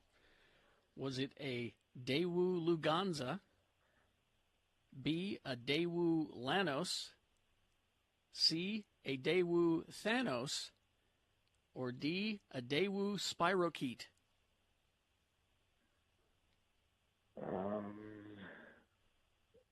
B. B, a Daewoo Lanos? That is correct. Yes. Well, It's 2-2. The game is knotted up in a tense game. I'm so tense. Gina controls the question. We'll wake her up and see if she can win the game. All right. Gina? Yeah. What song are they rocking out to as Dale is serving subpoenas at the beginning of the movie? What song is playing as a series of subpoenas are being served? What song is it? Is it A, Donald Trump is the president? Donald Trump is the president. Is it A, Is it B, butterfly kisses, C, we are family, or D, Electric Avenue? Oh, I would love it to be butterfly kisses, but I'm going to say Electric Avenue. Is Electric Avenue. Oh, because my. because there's nothing subtle about Pineapple Express. No. Well, Kyle, Oh, we're terribly Kyle. sorry you've not won any prizes from us because you've been beaten by the kind of girl that you don't take home to mother, the kind of girl that is all right, that's all right with me. Yes, she's a super freak. Now, Johnny, wouldn't a freaky thing for me to do would be to give a prize to someone that lost to me? Wouldn't that be a freaky thing to do to That give would be- Kyle that Radio from Hell beer T-shirt? That would be unprecedented. It's never happened. Kyle, you won the T-shirt and the tote bag. How about that? Oh, perfect. That sounds great. Well, It is Kyle, perfect. I think it's completely fitting and in keeping with the movie Pineapple Express that losers win. Yes, we're rewarding people for their losing behavior.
Because on this day, yeah, 10 a.m., the Pucifer tickets are going on sale. And we're going to talk to Darren from Stateroom in just a little bit more about that show. But it's a big deal. Yes, it is. People are looking forward to it. I've been looking at some messages that we've been getting, and they're ready to pounce to get their tickets. They want You their keep tickets. refreshing your computer to... Yeah. I don't know. Is that how you do that when you're trying to... I think so, yeah. Because you get on the website, but you can't just sit there. You have to reload it. I can speak from experience with buying my Lost Lands tickets this year. You have like 4 different computers set up, and you just sit there and refresh all of them until the time hits where you're allowed to buy them, and then you buy immediately what you need. Because they sell out fast. If you're not sitting right there, the second they go on sale, you'll miss it.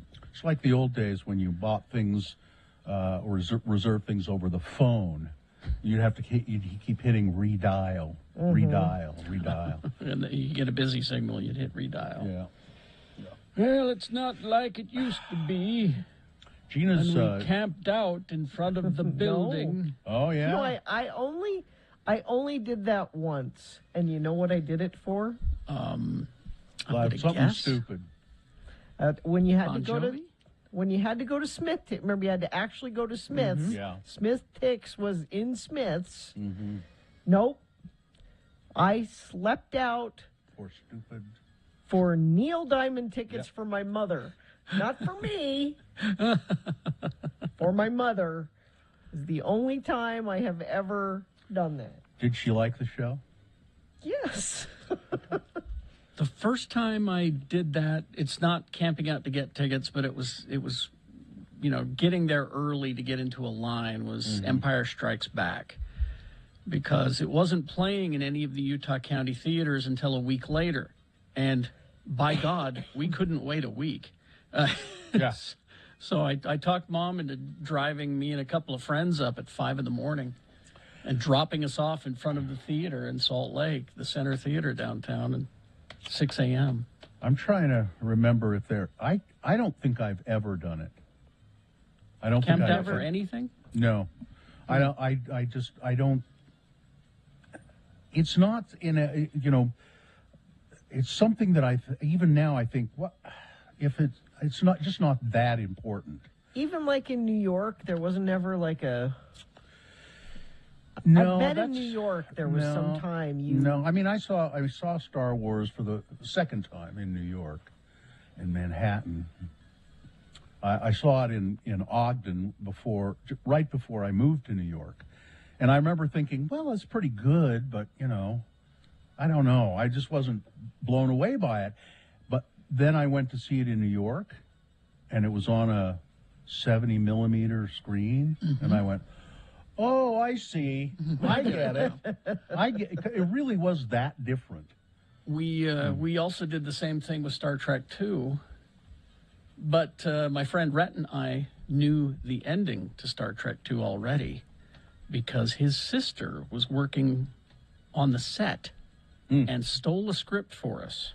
No. How have I never heard this story before? Oh, yeah. My friend Rhett Neal, who I grew up with, his sister worked on the set. She stole a script and mailed it to us. And I went over to Rhett's house, and we crammed through it in one night. And we got to the end. We're like, oh, okay, well, there must be a page missing, because surely they wouldn't just leave Spock dead. You got the script before that's so cool. And his sister stole a piece of the set. It's illegal. That's what it is. Yeah. And his sister stole a piece of the set. It was some wall decoration of some kind that she had. Sent us a picture of it. But, yeah. Yeah, no, I don't think I've ever. There was a long line to see Star Trek. But, I mean, no, I've never done it. I don't think I ever would. Like I had an opportunity to do it, but I didn't want to. I don't. What about like you've never for a Red Butte show? I mean, you don't have to camp out, but you got to stand in line all day. You've never done it for up there? Surely sometime. I did stand in a line for a long time for something at Red Butte. Yeah. Let's see. I camped out with a friend for parking passes in high school to get the first numbers. I don't know what that means. Okay. Well, because there's more people than spaces. Oh, so. no, they used to also. They would say, we're not going to give you the ticket, sell you the tickets right now. We give you the number. So you come back and stand in a line with your number and get the ticket. All right. Well, we'll take a break. We'll be back. We've got Boner Fight coming up, and then Boner of the Week. And we're going to talk about the Pucifer tickets coming up. And more. Also some COVID news, apparently, coming up here. Stand by for all of that. Oh, good heavens. It's just, I need this day to be over. We're close, Carrie. We're very close. We are close. We're very close. But even then, I still have things I got to do afterwards. Wendy's for breakfast. You need to hit the drive-through. And what's great about this time, because I've been telling you about breakfast sandwiches for a while, but this time it's very special because this version of the sandwich is available not just for breakfast, but you can get a lunch edition as well. And I'm talking about hot honey. Yeah, just go up to the drive up and say, hot honey. Here it is, the hot honey chicken sandwich. Now, what they do is they got this bold new hot honey sauce, and then they drizzle that over the chicken fillet, the spicy chicken fillet, And then they put on some applewood smoked bacon and then some melty pepper jack cheese. And then the best part, the stack of tangy, crunchy dill chips, sweet, spicy, crispy, and tangy. These things are, they really set the sandwich apart. Now, like I said, for a while now, well, let's see, we're almost over with breakfast hours. If you hustle, you can get there. You can get the hot honey chicken biscuit available during breakfast hours. So it's the same sandwich but served on a warm buttermilk biscuit. If you miss the breakfast hours, well, then you can get the sandwich version, also delicious because you got all those wonderful ingredients in there, the boldness of the hot honey sauce and all of that stuff. So hit the drive-thru at Wendy's.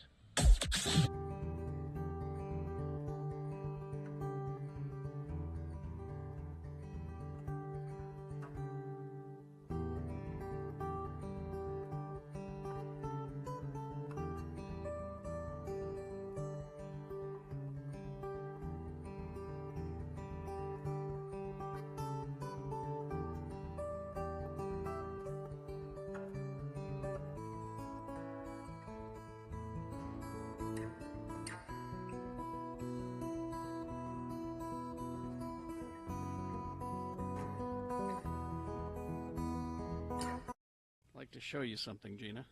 What do you got? Let me get it here. And everybody else can look in. Yes. What? What? Something furry. Oh, it's a... I can't tell. What is it? It looks like something that my cat coughed up. What is that? Can't tell what it is.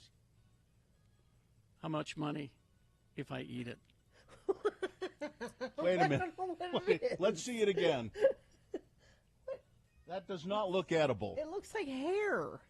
It does, doesn't it? What is it? How much if I eat it? $5.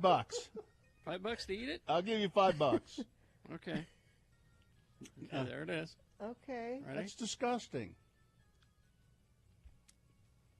What? And it kind of dissolves in your mouth, doesn't You it? seem to be enjoying it, whatever What it is it?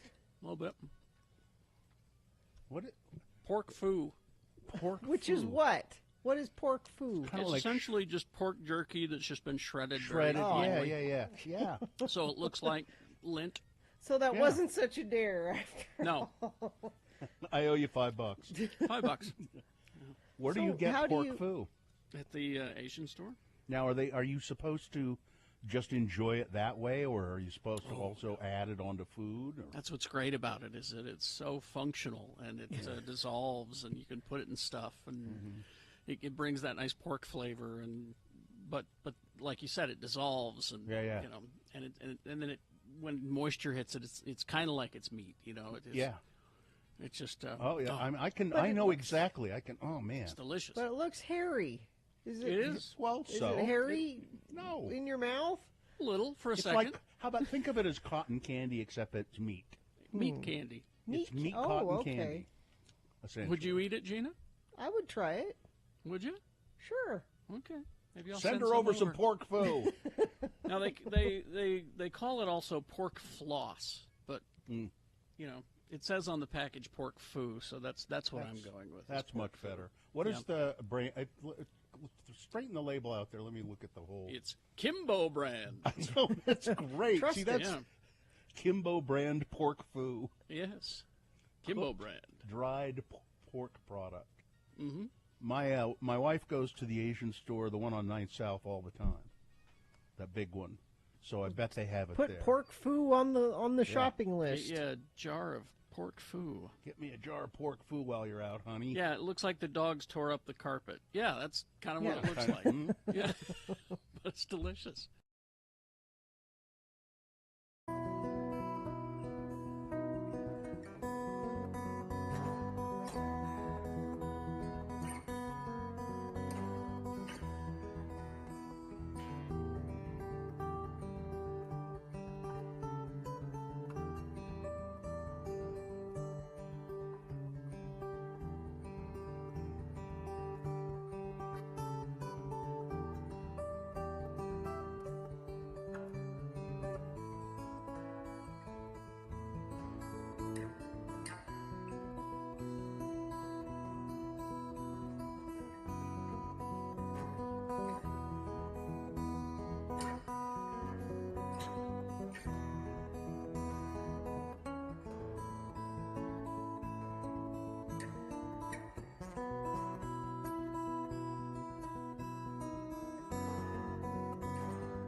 All right, 9:20. And we do have boner fight coming up in about 7 or so minutes.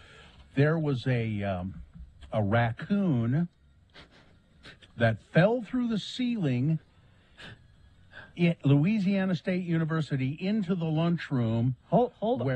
Where everyone was. You can wait for 1 second. Where everyone was eating their lunch. The raccoon crashes through the ceiling and started washing people's food for them. It was awful. Awful. Now? There's a pause. Locally owned Young Automotive Group has over 8 different brands across 6 automotive and power sports dealerships. Check out the variety online at youngautomotivegroup.com. Think Young, think Ogden. I don't really want to... Do I have to mention this? That Spencer Cox? Do I have to? You don't. It's up to you. It's just going to be frustrating. Gina? What? Do I? There's a... Tell me. You tell me. Do I? Well, do we have all the information now, or should we wait till we have all the information? And yes, we do. have it all. Well, then we should. I mean, we have the gist of it. Mm-hmm. I'm okay. I'm going to pass this information along. It will have. It won't change anything. In a way, it has zero impact because Governor Spencer Cox has just announced, big announcement, press conference. The state is moving from the emergency phase of COVID-19. When were we in that? Yeah, exactly. To a more manageable phase, whatever that is. He's saying that doesn't mean the end of COVID. So he's assuring us that doesn't mean that COVID is at an end. Thank you for, because I thought that's what it meant. Then why is he making this announcement? Yeah, exactly. But it does mean that Utah can begin treating it like other seasonal illnesses. What that means is the state is kind of washing its hands of the whole thing. Yeah. You guys take care of it. You're on your own. You know, like when you have a cold, when you have the flu, the state doesn't get involved in that. Private health care systems will start to take responsibility for testing and treatment of COVID. So that's the big announcement. I don't know why we bothered. Yeah. The raccoon story was much more important. I mean, why do I do this? Looks like the Freedom of Information Act is in real trouble on the Capitol Hill here in Utah. A bill before the Utah legislature would make it harder for reporters, those uppity bastards from the Salt Lake Tribune, would make it harder for reporters and the public to access records stemming from internal government investigations. So we want to do these investigations. The government investigates things all the time. We want to keep all that secret. Friday morning at 8 a.m., lawmakers, today, taking up House Bill 399, which targets the types of public records available through GRAMA, Utah's Government Records Access and Management Act.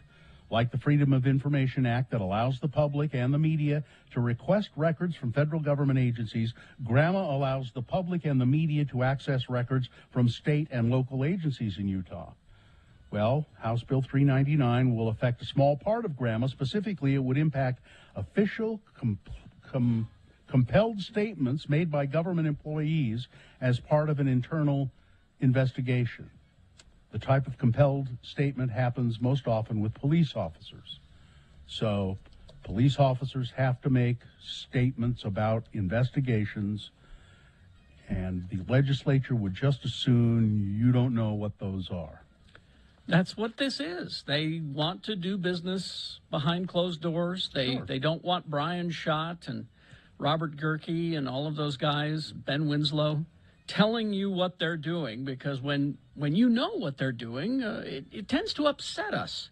Can I pivot back to because the press conferences is still going on right now. Yeah. Oh, you mean with the COVID? Yeah.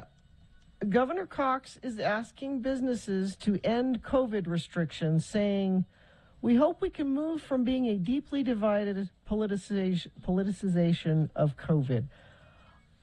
I don't want businesses to do that. I want to go to Harmon's where they have the sign where they ask people to wear masks. Mm-hmm. I like going to the Bayou where they ask you to be... So you want Governor Cox to make laws just for you, Gina? No, they speak out of both sides of their mouth. Well, we can't tell businesses what to do, but we're telling businesses what to... I think if a private business wants to have people wear masks or show vaccine cards or whatever it is to do that, then they should be able to do that. Well, I don't think he's saying they can't do it. He's asking them to do it. Francis Ford Coppola. Let's move on to something nicer. Is it, though? This is fascinating to me. I think it is.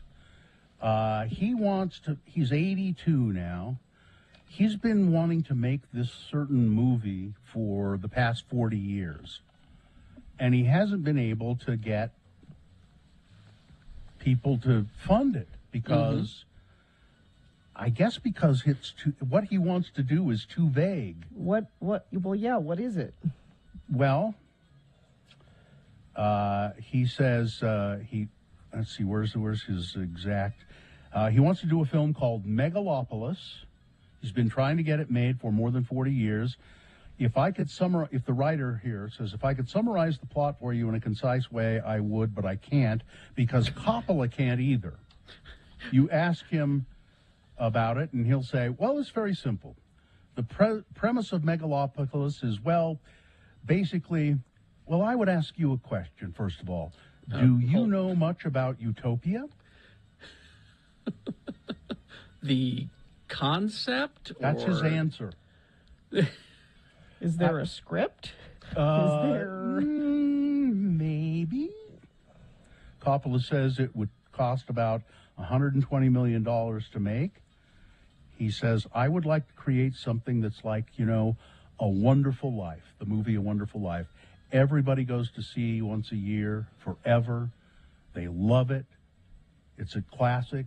That's what I want to do. We already watched The Godfather once a year. No, but I mean, no, it's not. But that's a little different. He said, but somehow Megalopolis will provoke exactly this discussion. Coppola hopes annually, but he just doesn't. Francis, not to tell you your business, but but even I know, you got to have the elevator pitch. Yeah. You got to be able to explain it to somebody. And not ask them a question. You got to be able to explain it in 2 to 3 sentences. Well, no, he does. Here's some more good. This is good news. The TV show Atlanta is finally coming back on. Mm-hmm. What I thought was one of the best. It's been one of the best television shows I've ever seen. Donald Glover's Atlanta on FX. Well, it'll come to an end after season 4. The final season will debut this fall. There's not an exact date given. Donald Glover and his team have shot the final 2 seasons of the series. The news comes ahead of Atlanta's long-awaited return. Oh, so season 3 hasn't happened yet. That's what's going to come, and he's already shot season 4 as well, and that will pretty be much, yeah. And then that'll be it. It's really a good. If you've never seen it, it's very a good interesting. show. Yeah. Mm-hmm. Spotify, you know how much they paid Joe Rogan? Way more than they have said. Mm-hmm. They gave him $200 million. What? Yeah. $200 million. You're kidding. Yep. Mm-mm. They didn't want people to know that. What did they say? 150 100 or something million. like that? They said Was it just 100 at first, yeah. Well, it was 200 million. And Good Lord. And now they're saying, I think maybe we got more than we bargained for here.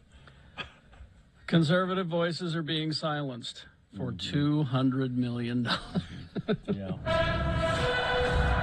I think Joe Rogan's brother, Seth, ought to have a talk with him. Seth Rogen, his brother, should have a talk with him. I couldn't hear you. I said Joe Rogan's brother, Seth Rogen, ought to have a talk with him. Okay. Here's the bona fide for you. Number 1, the Idaho legislature addressing the pressing issues of the day. They're trying to pass a bill which would bar animals and artificial intelligence from being designated personhood, because they're afraid that children will feel inferior to rivers and trees, and huh? That's what the Look, woman said. Idaho's ready to discriminate against anything at a drop of a hat, even if it's not an issue. We don't want our children to be inferior to artificial intelligence. Children are not equal to bodies of water or trees, so their rights shouldn't be equal to those as well. Listen, Alexa is smarter than most of the kids in Idaho, okay? That's number one. Going up against number two, which is what the... Somebody put grease on boulders in Moab, boulders that people like to do what's called bouldering. They climb on these boulders of various handholds and stuff. Mm-hmm. Somebody put mechanics grease on them. What the... That's dangerous. Yeah, It's like attempted murder kind of thing. You would think, yeah. All right. You've got to decide of these two candidates, which one is the worst, which one should be a boner of the day for today. 1 or 2, remember your candidate number, the one that you think should win. Put that single digit in the message of a text and then text that to 33986. Pretty easy to do. Another way to vote is to call the producer's booth. 877-602-9696. Use your voice to vote. Or you can go online, x96.com, look for the box that says Boner Fight February 18, 2022, and vote there. You probably won't see that box right away. Let the page load, then refresh your internet browser, and it should appear. Click and vote. Easy, easy. All right. You have until the end of these messages, so let's go. It's Boner of the Day.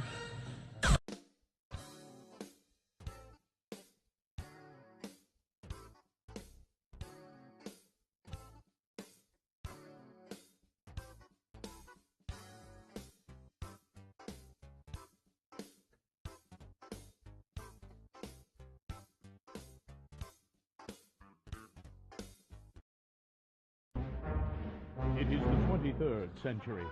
Humans have left the lowly confines of planet Earth and have sought their destiny among the stars. While many things have changed, one constant remains: the need for young men to venture forth and do the work of the Lord. This is the tale of two such men who at the age of 19 have answered the call of their general authorities and are embarking on a 2-year mission to spread the gospel throughout the galaxy. This is the story of Space Elders. Our elders are tracking their way across the cosmos, looking for prospective converts, when suddenly they find themselves aboard the last surviving battlestar, Galactica, where our elders are introduced to Commander Adama.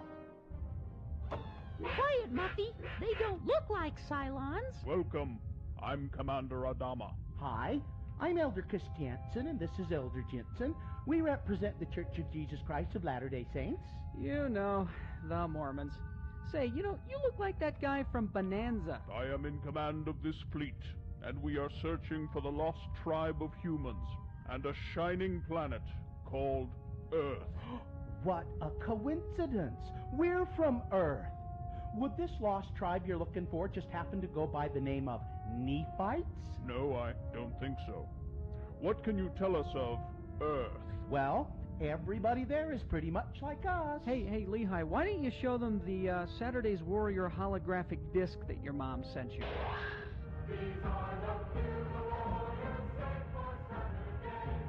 Look, Muffy. They have more teeth than you do. And you say this pretty well represents Earth? Well, yeah, I guess so. Colonel Ty, turn the fleet around and set course for Cylon. Father, you can't be serious. Son, if we have to choose between genocide and a life with those Saturday's Warrior people, I'll take my chances with the Cylons. So, I guess this means that you won't be joining our church then. Apollo, Starbuck, show these two to a launch bay, and make sure they take that holodisc with them. Oh, Felger Carb. Elder Jensen, what's your language? Fleeing the Lex Diaz of Edo tyranny, the last battlestar, Galactica, sets off for a shining planet called Cylon. Join us next time to hear Elder Jensen say... Hey, do you think that kid knows that his dog is really just a monkey in an orange dog suit? on the next brain-numbing episode of Space Elders.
All right, let's award Boner of the Day. And the Boner of the Day is brought to you in part by Sloppy Joe's and Coleslaw. Well, Sloppy Jane's and Coleslaw.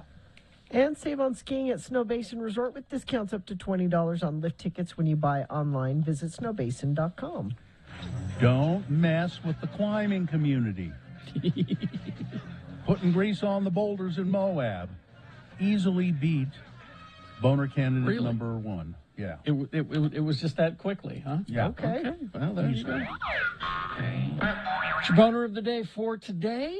And now that candidate goes to Dave Mattson, Dave the Flower Guy, and he's going to take a look at all of our winners for the week and decide Boner of the Week in our next break. Go ahead and hit that, Katie, and let's get Darren on. The following is a sponsored feature. Darren Piccoli from the stateroom. Darren, how are you? Good. How you doing, Bill? Gina, Good. Carey, happy Friday. Darren, I don't believe Utah. I mean, are you sure that Utah is ready for something called existential reckoning? I don't know. Yes, I think we've been going through it for several years. Oh yeah, that's right. Darren, of course, with the stateroom, and you guys are bringing in Pucifer. Pucifer. It's like Lucifer. Lucifer. I know. Pucifer. I have to say that in my head, and I didn't that time. I have to go Lucifer. It's Maynard from Tool, Bill. Come on. Maynard James Keenan. Raised your hand if you went to the Tool show a couple weeks ago. Yeah, I'm raising my hand. Yes. One of our attorneys went to it, I know.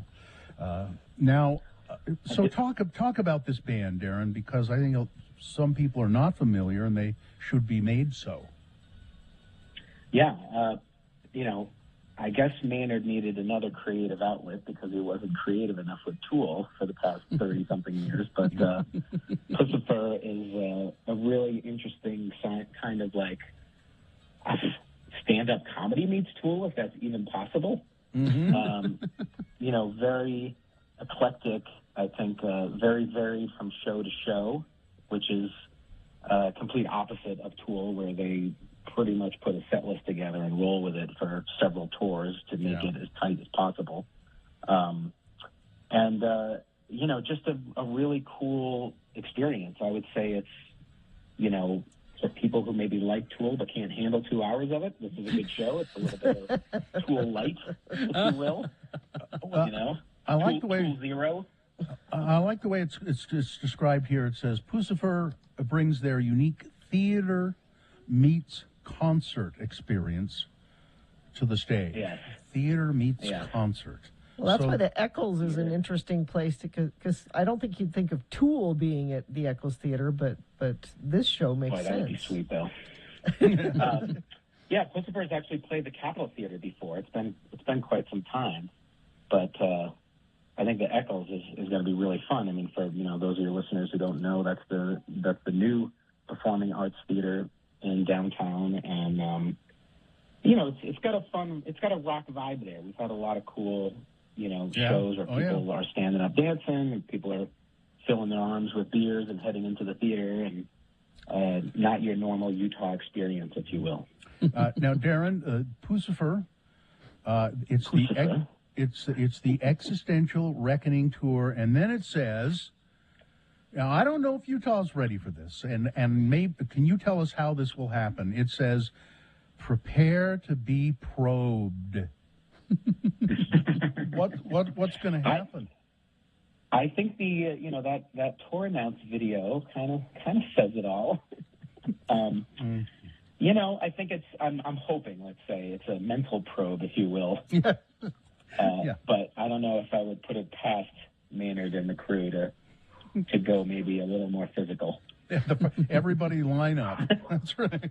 Yeah, it's part of the process going in. Hopefully by July we're over these variants, which to me it feels like those horror movies where you see a trailer for it and they're on, Saw 5, and you're like, what happened? How are there 5 of these? It's like we're on variant 3, Omicron. Mm-hmm. So yeah, it's just going to be part of the entry. You show your Vax card and your ticket, and you get probed, and you go enjoy the show.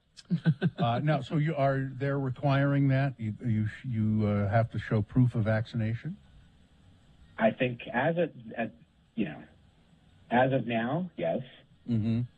Who knows what the future will bring? The requirements are ever changing with the environment and what's happening, right? So I'd like to say by July we're in the clear and we're back to normal concerts. But the show is July 7th. Don't record me.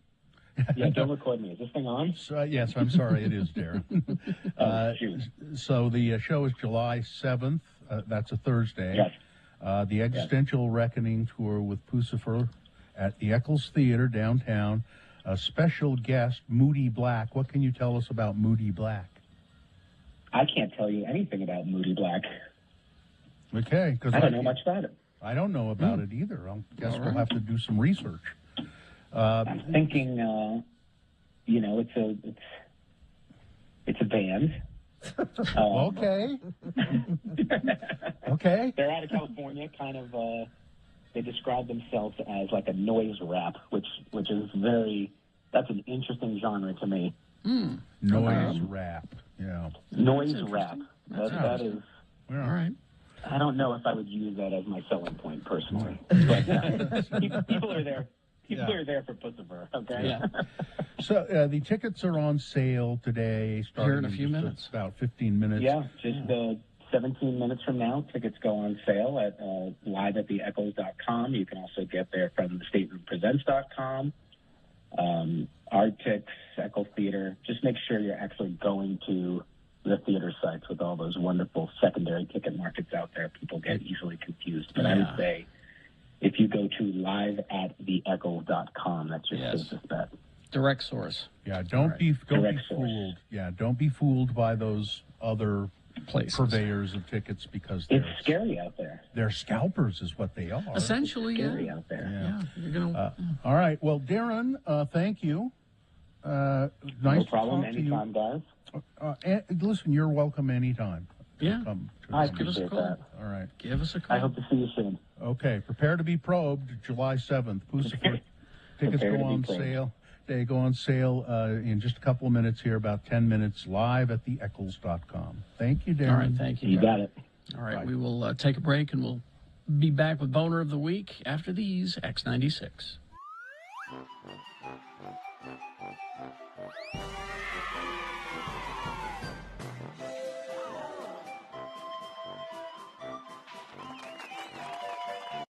I was going to mention this article a little bit more. Oh, okay. This is the Tribune article? Yeah, this guy calls me.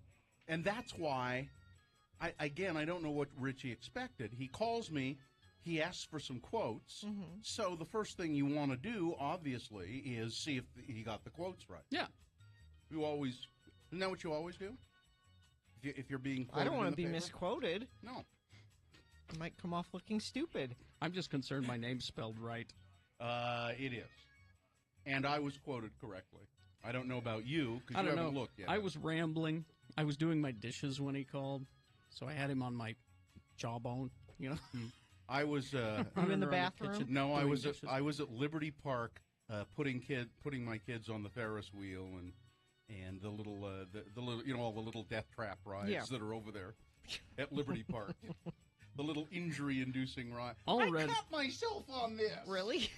Allred, in referencing his 5,000th episode on the Radio from Hell program, was quoted as saying, "You little jerk, get on that ride!" You're bringing the little jerks tonight, right?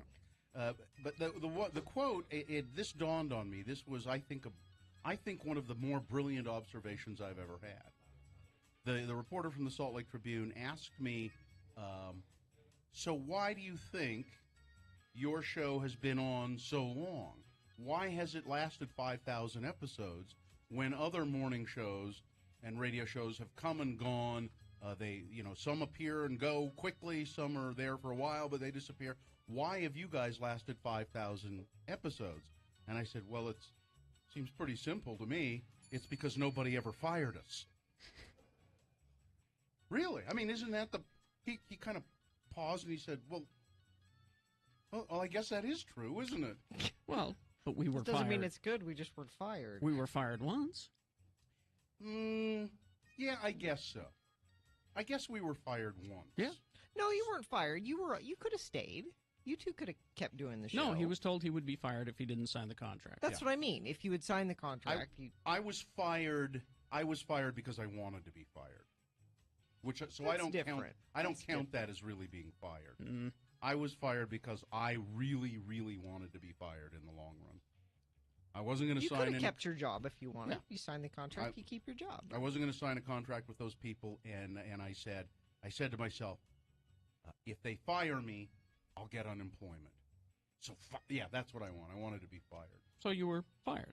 Yeah, but nobody's ever really fired. Like I said, fired you us. suck. I don't want you to work here anymore. Get out. Technically, I've been fired. You were never fired. I've been fired many, many times. Oh, you mean from that not job? Not from this show. Yeah, but not from this show. From this show. You've never been fired from this show. Not from this show, no. No. Well, that's where it matters. No. Never been fired from this show. And I was fired kind of by design, so I don't count that.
lunacy.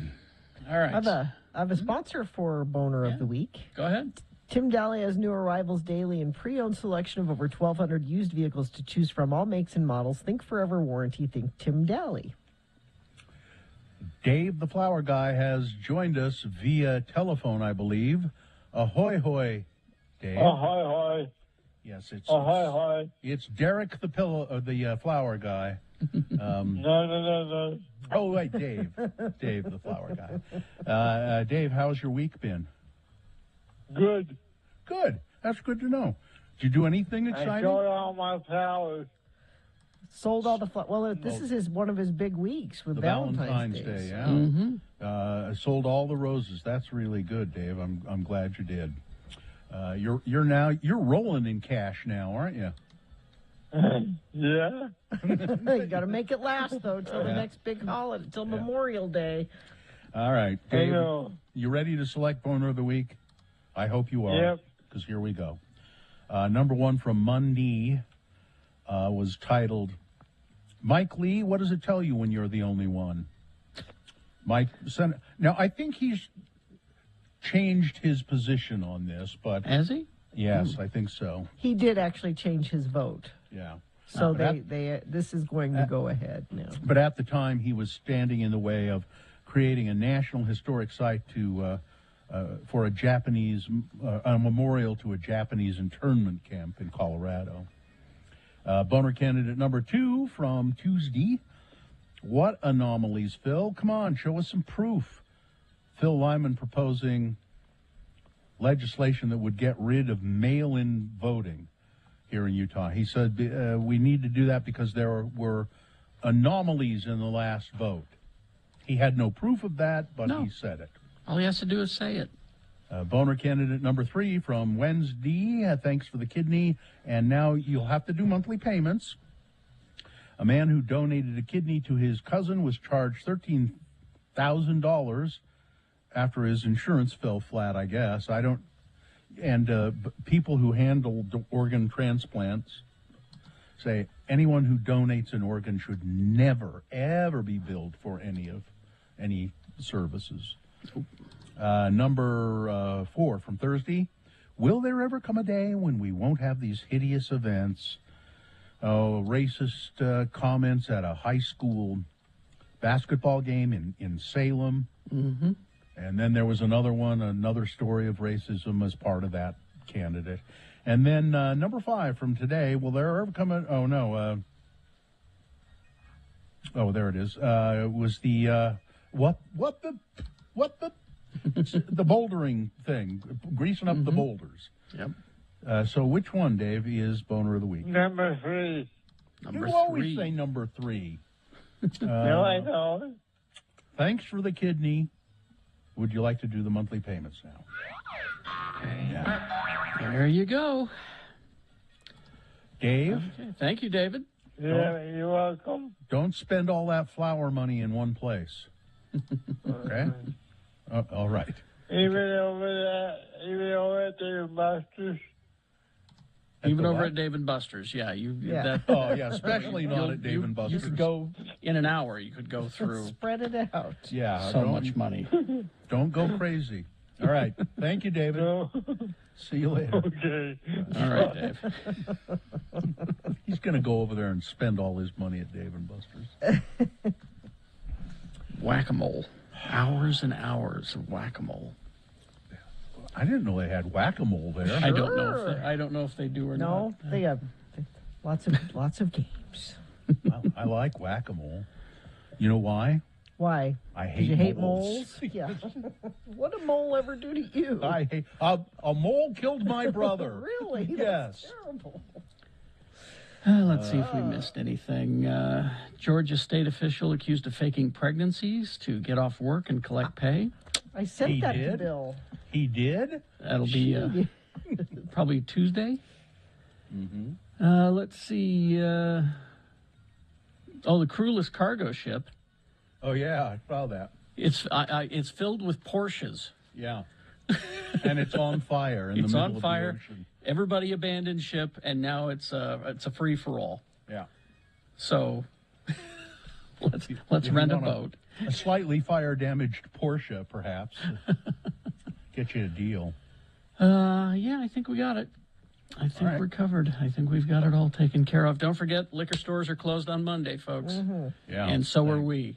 So But just another reminder about our friend Punk. We lost him, and we're missing him. And if you're missing him too, you should be listening to Radio from Hell all weekend. Katie's going to be playing a bunch of Punk best ofs all weekend on Saturday and Monday morning. Also, the GoFundMe to help pay for his funeral expenses and medical bills will be posted on our social medias a little bit later today.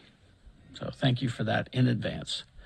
Let's see. I think we're good. Fine job as always, Katie. Live long and prosper, bitches. Don't you know who I am? Is it Derek or Darren? I'm not sure. Is it? Oh, it's Corey who is next. Corey, okay.